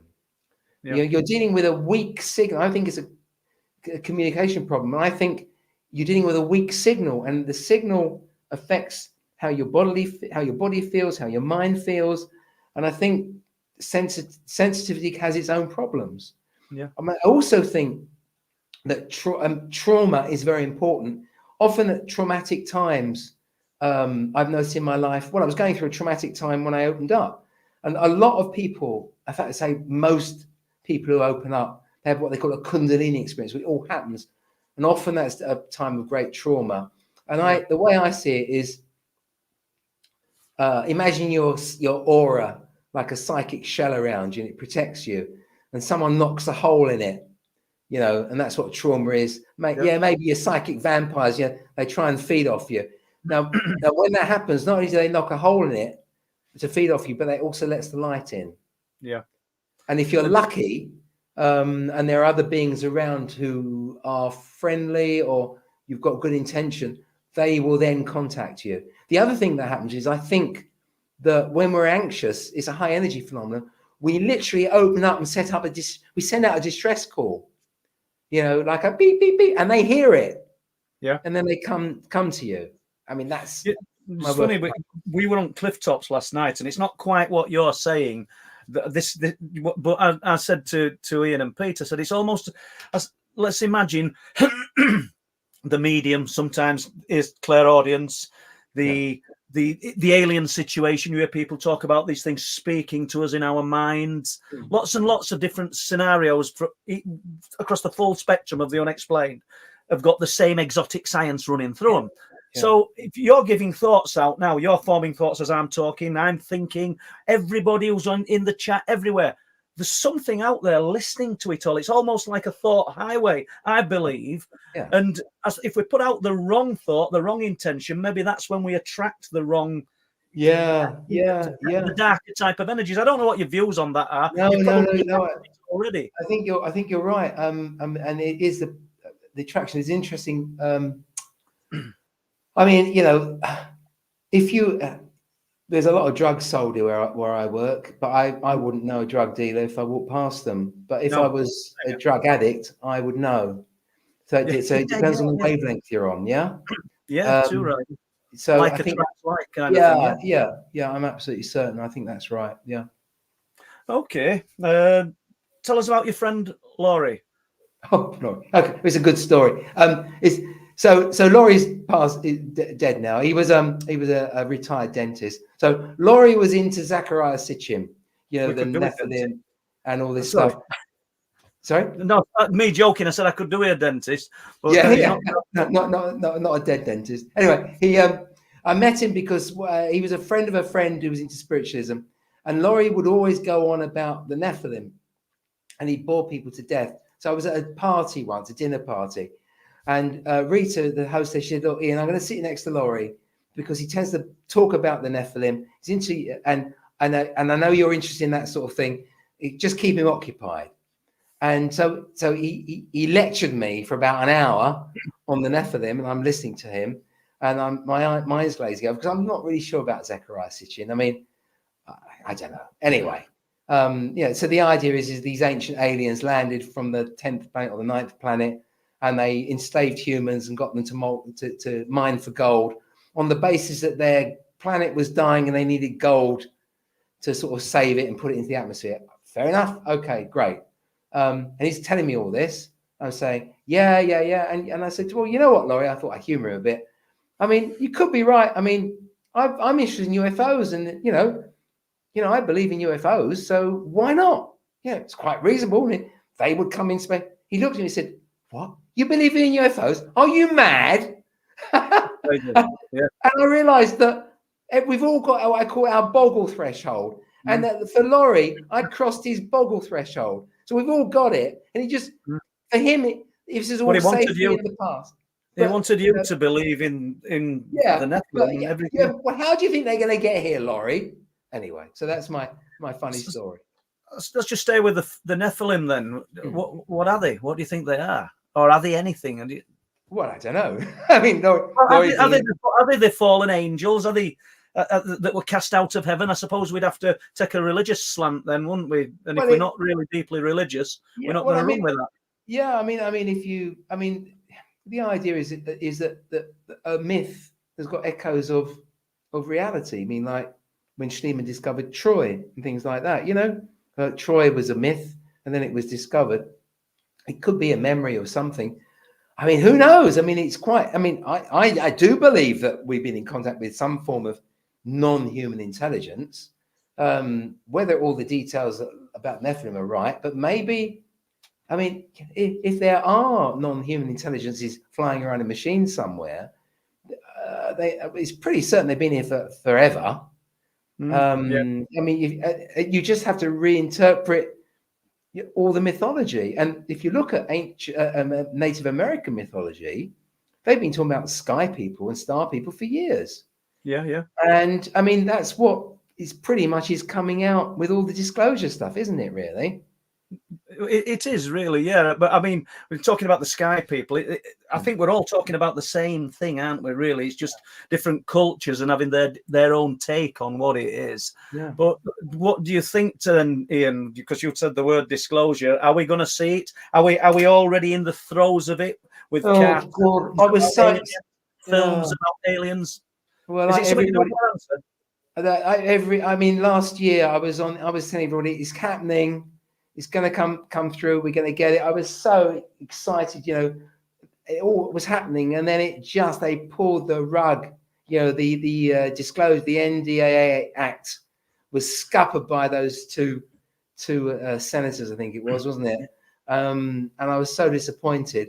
But now there's stuff going. I mean, what's his name? Sheehan, the lawyer, Danny Sheehan. He's still working behind the scenes, and I think they're trying to get is it the Schumer amendment through Congress? I don't know. You know more about this than me. So I think they're still trying. It's all gone a bit quiet, though. I actually decided to disengage from it because I was so disappointed. And a lot of the people at the old hands, they said, "Look, we've been here before. It's going to go flat." I thought, no, it's not. It's going to be now. I want it to be now, and it's fallen flat. I don't know. Well, do you know when they were talking about it? I spoke to Les, I think, a few people about it, and I don't mean our breaking new ground. Other people have probably said, "Same, your friend, it's going to fall flat." And I just think this was something just to tie us all up again for another 5 to 10 years, and then there'll be another push. What do I know? It's. But it just seems like the exact words of it's fallen flat and everything's just going to get that knotted up in bureaucracy. But I mean, there's now reports in respectable scientific journals of exotic propulsion. So there's been something recently out, what they call it, basically an electromagnetic drive. And one of the NASA guys has come out from a reliable source. They're now talking about, with propellantless devices, basically space drives, anti-gravity type stuff. It's gradually coming through. I suspect it's being trickled out. And I've had the feeling for ages that it was a softening up. All this, the ET and all this stuff. It was a softening up. Then there was, of course, the famous Disney film that never got off the ground, like UFOs. And the World of Tomorrow, something like that. And I think there's been this gradual drip. Eventually they'll come out climatizing us to it, isn't it? And then when they happen, they say, "Well, we knew it all along." Well, that's what I suspect will happen. Well, I wish I could remember the name because I've actually we've been emailing each other last few days. The Harvard guy who has just written the paper with the other guy on the crypto terrestrial, and I think it's gone viral. And I want to get him on live stream, and he's asked me to. He says I've done that many radio shows. Back end at summer, I'll come on. That's as close as I could get him. So I've been trying for that, but there'll be somebody in chat throw name up for us. I can't think of his name. But what are your views on things like the Montauk project? And have you any views at all? Well, I find it interesting. I mean, if you watch Stranger Things was based on that. Have you seen Stranger Things? No, I haven't. No. Oh, yeah. Oh, okay. So the Montauk project was. Montauk is an island close to New York. I mean, some way, sort of you go east of New York, I think, and it's right on the edge of something. And there was some sort of military base there, some radar installation. And the mythology is that they took children and traumatized them and increased their psychic powers. And they had some stuff with time travel, and I think called the chronovisor. I mean, I don't know, but it's a lot of this stuff. I mean, if you've ever listened to all the conspiracy things like Kerry Cassidy and Project Camelot, they go into that quite a lot. I don't know what to make of it, but that's what Stranger Things was based on. Again, the idea is basically trauma opens people up, and all this stuff. We just touched on it, didn't we? We just touched on that. This what was it called? Oh God, the MK Ultra. The CIA mind control thing. A lot of that stuff, they burnt all the papers when the church committee looked into it. So we never know what they did, but a lot of that was based on that. I mean, God knows what they've done. And I suspect that technology is quite far advanced. I mean, have you ever read a book called Camelio? No, do you know something, Ian? I'm going to be, well, I don't think I'll surprise you. I don't read much at all. Yeah, right. I live in my own little bubble, so I read, but don't read a lot. Right. I mean, I don't. I mean, I to be honest, the internet's destroyed my ability to read. I used to read a lot, but now I sort of listen to stuff. I listen to you, especially on Howard Hughes. But Camelio was an interesting book. This guy was a dropout drug addict who was friendly. He was a school friend of an English professor, and this guy started having these weird experiences of being followed around by people, like sort of gang stalked.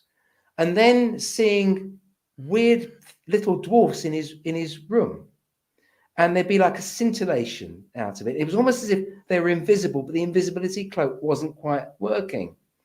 And this physics professor was talking to some of his friends about it, and he ended up saying, "Yeah, we think." Is this fictional? No, it's real. Okay. The books are anyway. But it turns out that there the U.S. military has probably invented some form of stealth invisibility technology. So there's a load of stuff out there that we don't know about. So I mean, we don't know. We know that much of what we're doing. So I suppose the UFOs, they could actually be our technology. Yeah. We can't rule that out, can we? You know, No.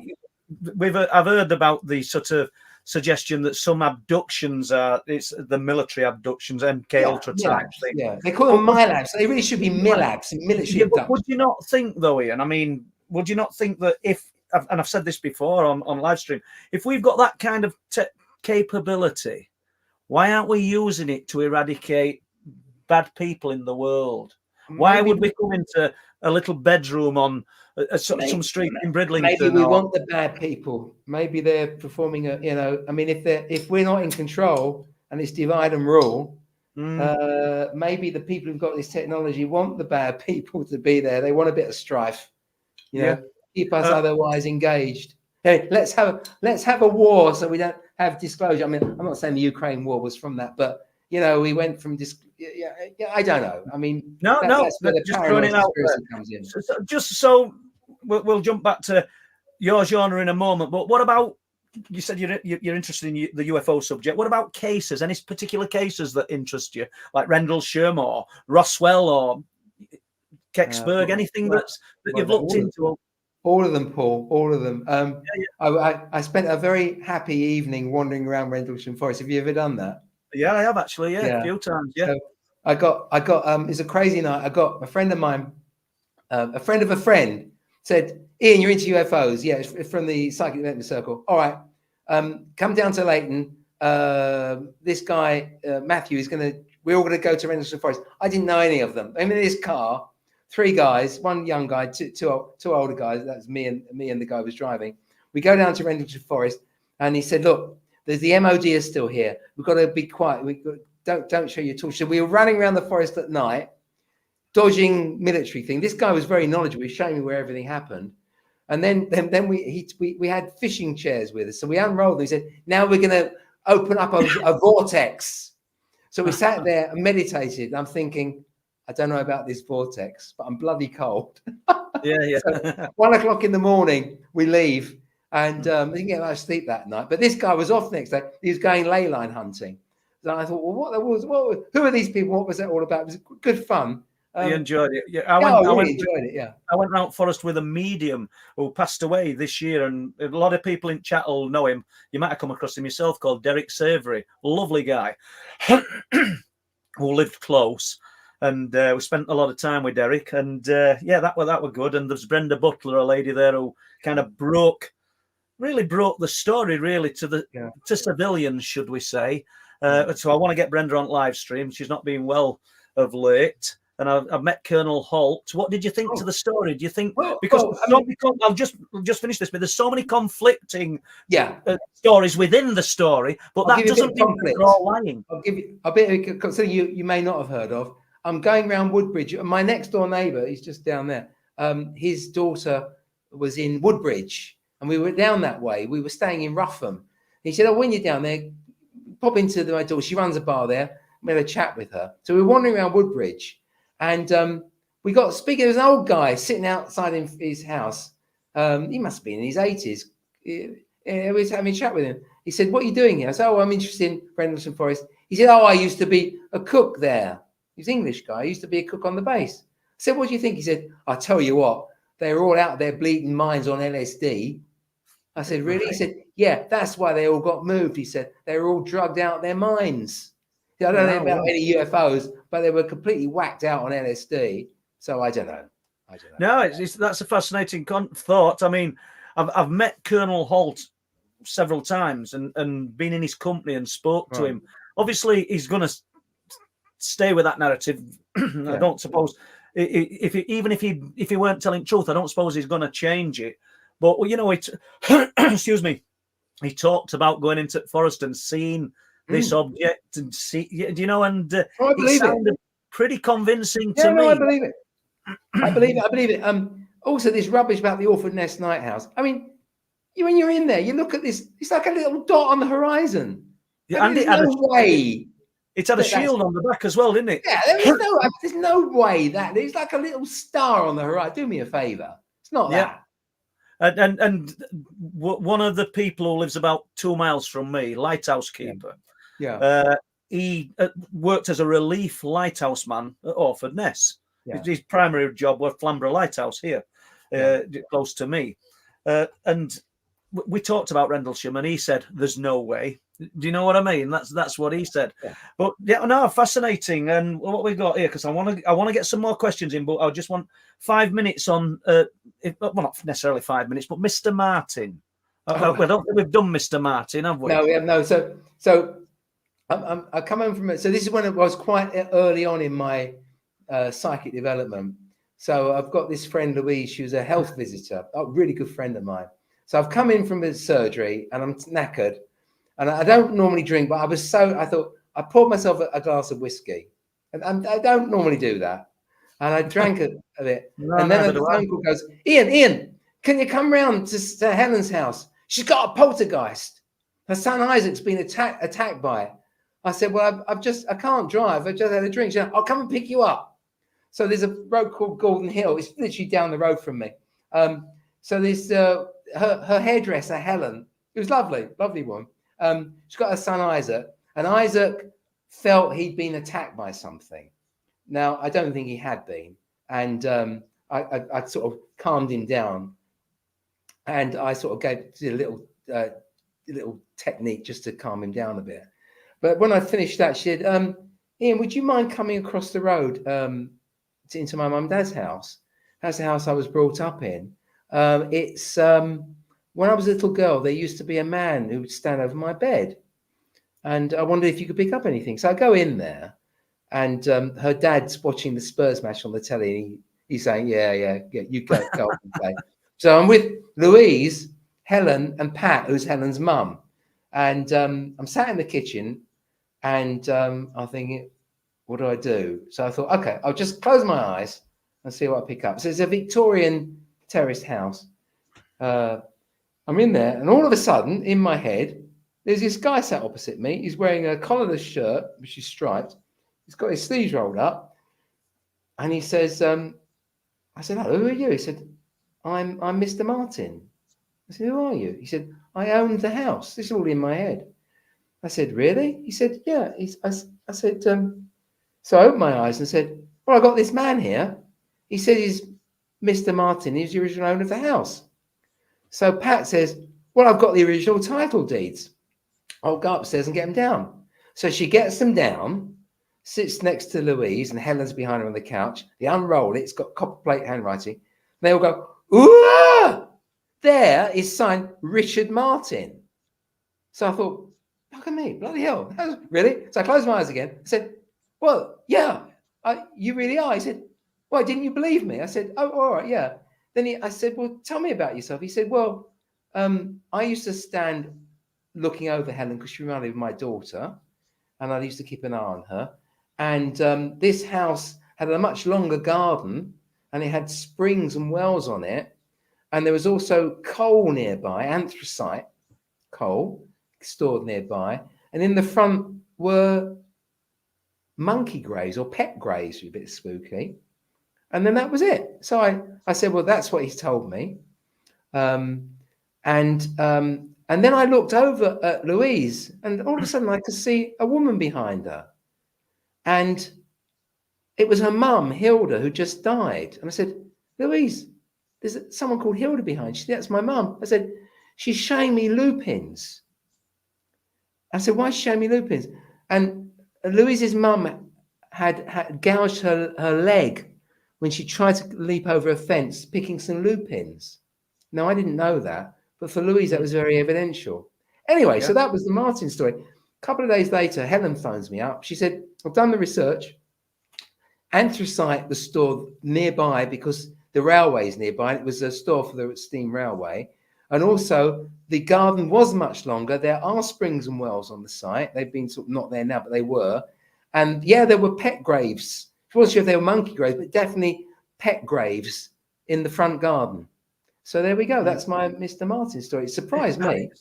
It's fascinating, isn't it? Yeah, Great absolutely. story. Yeah, that's a good story. I mean, I wish I could always be that accurate. Unfortunately, I'm not. But that was, again, I was opening up then. You know, when you first start with this, it often comes in with a rush. And then it sort of calms down. And what the spiritualists say is, when you're first opening up, they do the work for you. I mean, spirit doesn't work for you. But then they try and get you to do the work being getting message across. So the idea is they lower their frequency to come down to you, and you can hear it. But that takes a lot of work for them. What they want to do is to train you to raise your frequency so you can sort of meet them a bit. Yeah, so you meet them halfway. That's the idea of spirit guides. The idea of a spirit guide is to sort of marshal the spirits on the other side and also to adjust your frequencies. It's a way of thinking about it. That's an absolutely wonderful story. And I'm tipping Les is here, unless he's here by mistake, because he's got some questions. Are you, Les? Sure have. And questions are great. And thanks for all the questions tonight, guys. Great as usual. I'm just going to put this clarification up from Karen Beeman, who had the face change in episode. She said I should have said the face change in encounter was at a crematorium / funeral. So yeah, so a little bit more info on that one. Speak to you about that, Karen. It's fascinating. So we'll now go back to what I showed earlier, which was dragging you back to the Enfield Poltergeist. In the Enfield haunting, it was said to be more characters involved than just Bill Wilkins. Do you have any info on these? And is it not unusual to have multiple active spirits in one haunting? I know Paul touched on this earlier on. I spoke to Guyline Playful about this. He unfortunately died, but I was at a party in Chelsea. There's a woman called Rita Leake. She runs the helps to run the Ghost Club. I'm a member of the Ghost Club, and she'd have these amazing parties in her home in Chelsea. So I'm there, and I met a guy there, and he was saying that the way he saw it was with the case. It wasn't just Bill there. There were others. He said he was with a gang of spirits. He said me and the gang would hang out there. And what Bill says, what happens, he thinks that what happens is, it's like, imagine you've got someone like a psychic football. They take the energy from the girl, make it into like a psychic football, and they start kicking it around. And then you get the phenomena happening. So they use the energy and then they start sort of using it and they kick the energy around and it plays tricks and this sort of thing. So yeah, he thought it wasn't just Bill, there were others there. But nothing specific. But Bill was the one that they could pin down simply because Terry had heard him on the Michael Aspel program. I see.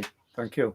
Okay, the Fairy Whispering podcast. Did Dr. Ian go back to the police office to check if it really existed? Yeah. Kieran is well known. Actually, one of my patients is a copper, and I told him the story. He said, "Oh, Kieran," he said, "yeah, he does Reiki on us and stuff like that. He's lovely, but we think he's a bit of a nutter." Obviously, policeman would. No, he's still there. Actually, it's all been pulled down now. Now it's a housing estate. I mean, you can never find the police station anymore. Actually, the police station is now hidden away in a trading estate. So, yeah. Okay, I'll go with this question from Mark Jones. What does Ian think of the work of Neville? I know the name, but I can't remember. I don't know. No good asking me. I don't know myself. I've heard the name, but I can't recall it, Mark. Sorry, mate. Okay, then. Okay, this is a good question from TA. Dr. Ian, why do you think most people are oblivious to spirit and go through life experiencing nothing? That's me. Yeah. Whilst others have these profound spirit interactions. And now you've already prefaced that earlier by saying people who have trauma in their lives can attract this kind of phenomena. Yeah. I mean, I suspect also it's about your life purpose. I mean, I think we come here with a mission So I tell my patients this. I mean, I don't believe this, but again, I just play around with ideas. You know, like in The Bourne Identity, he's a CIA agent who's lost his memory and he's got to find it and then work out his mission. I think we're all like that. We take a contract on before we come here, and then we come here. But the thing is, we don't. The whole point, we have to find our mission and then fulfill it. And I don't think it's everyone's mission to get involved in it. Some people's, we've all got our own job to do here to develop us, and some people need to develop it, and some people aren't interested. I mean, I'm the only one in my family who's interested in this. I've got my cousin Deborah and her husband Malcolm. They're lovely, lovely people. But he said, Ian, why are you interested in this? Now listen, I mean, they went to Oxford. He's got a degree in chemistry from Oxford. He's a clever fella. He said, why are you interested in UFOs and all this stuff?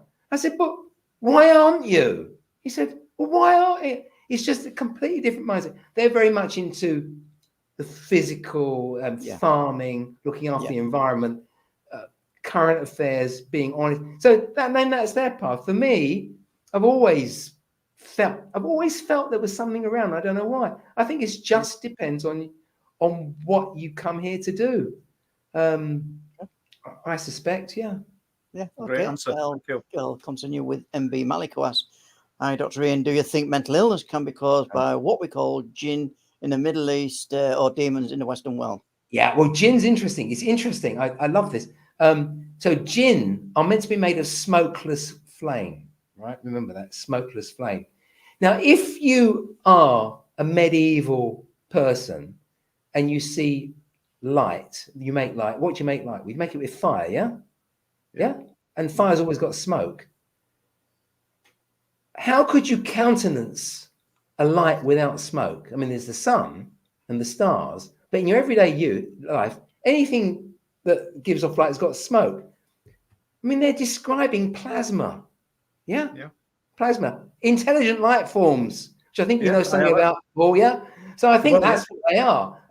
So are we dealing with intelligent light forms? Yeah, why not? Demons come with so in Islamic tradition, the jinn are not evil, okay? They are a separate creation. So there's the angels. They believe that God creates the angels. There's humanity, and there's the jinn. So, I mean, a jinn can be good, can be bad.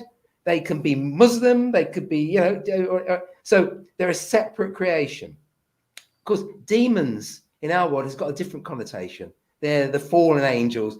They're wicked. So they haven't got quite the connotation. So yeah, I mean, if these things exist, I'm sure they can, if you open yourself up to them, they can cause mental illness. Absolutely. Yeah. Now, there are some psychiatrists, the Royal College of Psychiatrists have got a spiritual interest group, and they actually do believe that some psychosis is caused by spiritual influence. Do you know that that was going to be a question I teetered whether to ask you that, but you've just. Well, I mean, I don't know. I mean, what I would say is, how can I say? Let me give you an example. When I was doing psychiatry, I did 6 months psychiatry. I had a senior registrar called Mike Revel, and he'd done missionary work in Africa. And I actually was seeing these people who had all these weird experiences, and I said to him, Mike, look, they're telling me this stuff, that they're hallucinating and having these things, but I've seen stuff as well. What's the difference? He said, the difference is, Ian, that your experience was interesting and enriched your life. The people you're seeing on the ward are diseased. They're ill at ease with it. They are diseased by their experiences. You can say they have a disease, right? But the question remains, is it in the mind or not? No, current psychiatric medical thing is, yes, and the brain can go funny. And it can, you see people who get an acute illness and they go doolally. I mean, it happens with me. I get a temperature, I'm off with the fairies, I'm seeing all sorts of stuff, which is not real. I've always been like this since I was a kid. The question is some of it real? I mean, I don't know. No. What I would say is you don't go around as a doctor diagnosing spiritual influence, but you can. But because my patients know I'm interested in this, they'll often come to me with these problems. I had one lady who refused to take her antipsychotic medication, and she was believed she was in that the people upstairs were sending thought rays into her. Now, the people upstairs weren't doing that. I knew the people upstairs, so she was plainly mistaken. But I had to convince her to take her medication. So the way I did it was because she comes because they know I'm interested in this. They know I'm not going to dismiss it out of hand. So I said, look, I don't know. All I can say is what you're experiencing is your experience, and I will honour that. I would say the psychiatrist thinks it's in your head. You think it's not. What I would say is these tablets are, at the very least, if you think their brainwaves are influencing you, maybe the tablets are going to work by adjusting the frequency of your brain so they can't influence you. She said, oh, that's a good idea. So she took them. Yeah. So, I mean, I thought on my feet there, but that sort of worked for her. For me, I mean, I keep my mind open, but the current accepted view is that mental illness is actually a biochemical thing in the brain. Yeah. That's the party line anyway. Okay. Yeah, well, I'm going to slip this one in from Melvin Soutzer. Your guest, Dr. Rubenstein, only looks about 60 years of age. Give me the 50 quid later, he says. Right. Melvin, thank you. It's funny you should say that. There's a facial recognition thing called Guess Your Age. Have you seen it? No. You take a photo of yourself. So I did it today. I thought, because my son, Paul, he works in AI for Google. So I'm really into AI. So I thought, I'll take a picture of myself, put it in, and it guessed 67. I thought, well, that's not bad. That's 2 years off. Put my wife in it. My wife's a bit older than me, and it guessed her age at 62. I thought, oh, okay. I mean, that's not fair. I want to be 62. So I thought I'd try it. So I then took it, instead of being a picture like this, I took it like this. And it guessed my age at 52. So really, I think the AI works on how happy. So I think it thinks if you're a miserable old git, or if you're happy, you're going to be younger. I think, Excellent. Thank you. He gets 50 quid. I'm 69 next month.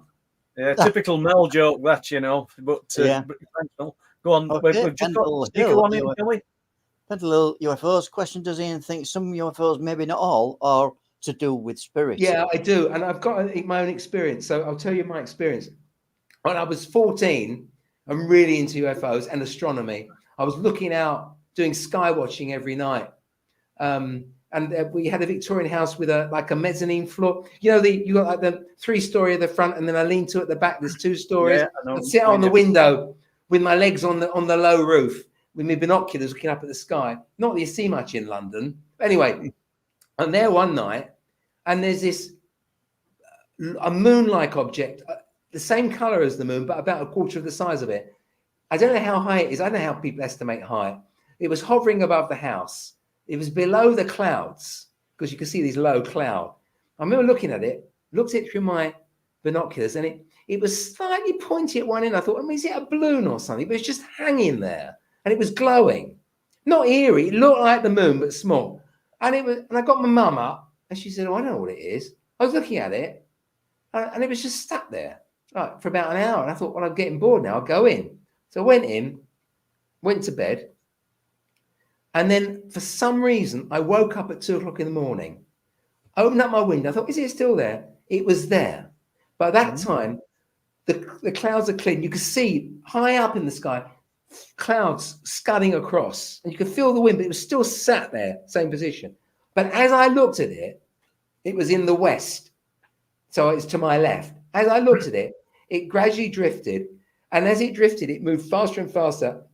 Until it shot off across the railway line that was to my right and dwindled to a point like in the original Star Trek, Yeah. And I thought, why did it move just then? And what on earth was it? And I still don't know what it was. But I actually think it woke me up. And I have to tell you, I always said, because I'm an August baby, I was quite the youngest in my year. I was always had difficulty at school. And as I got older, I caught up and then got faster. Eventually, succeeded. Was ahead of all the others. But at that point, then I started to sort of academically get better. And I used to joke, I think it fiddled with my mind. But now, looking back, I think, well, maybe it really did fiddle with my mind. I still don't know why I woke up at that precise moment. And all that time it had been there, Ian, and then Yeah. it chose to Yeah. move away. Yes. But it wasn't eerie. It was like it was No. just there.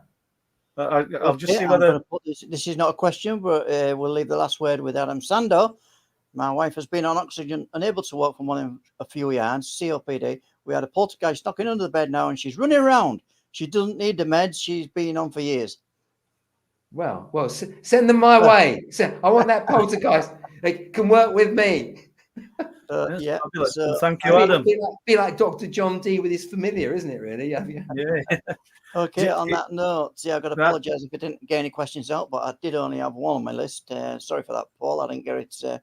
No, Paul, no, not that's you. fine. No, not you, Paul. Not you, Paul. It's another Paul. Oh, Sorry for that. We didn't get the question out because we have now officially run out of time. The meter is now switched over. Well, We've got nothing in the meter. thank you. So we've got to thank our guest, Dr. Ian Rubenstein. Thank you very much. It's been a pleasure. Thanks, And Ian. I'll leave the last word with you, Paul. Yeah, well, what can I say? I've already said it. Thank you very much, Ian. It's been a pleasure. Do you know, I'd love to have you back on here and talk even another hour, another 2 hours at some point. It'd be absolutely fabulous. Thank you for your time. Thanks, Les. Thanks, everybody in chat. And I can see that Hezo said this has been one of the best streams that he's listened to. So great. Well, there Really you Do are. it again sometime. Give me Popular, a donkey. I'll talk the hind legs off it. Right. On that note, I'm going. Yeah, I've just got to say thanks for the monetary donations tonight from TA, Lola Bright for the super sticker, and Karen Bierman. Thanks as always, great support, and we'll see you all on Sunday. Good night. All right.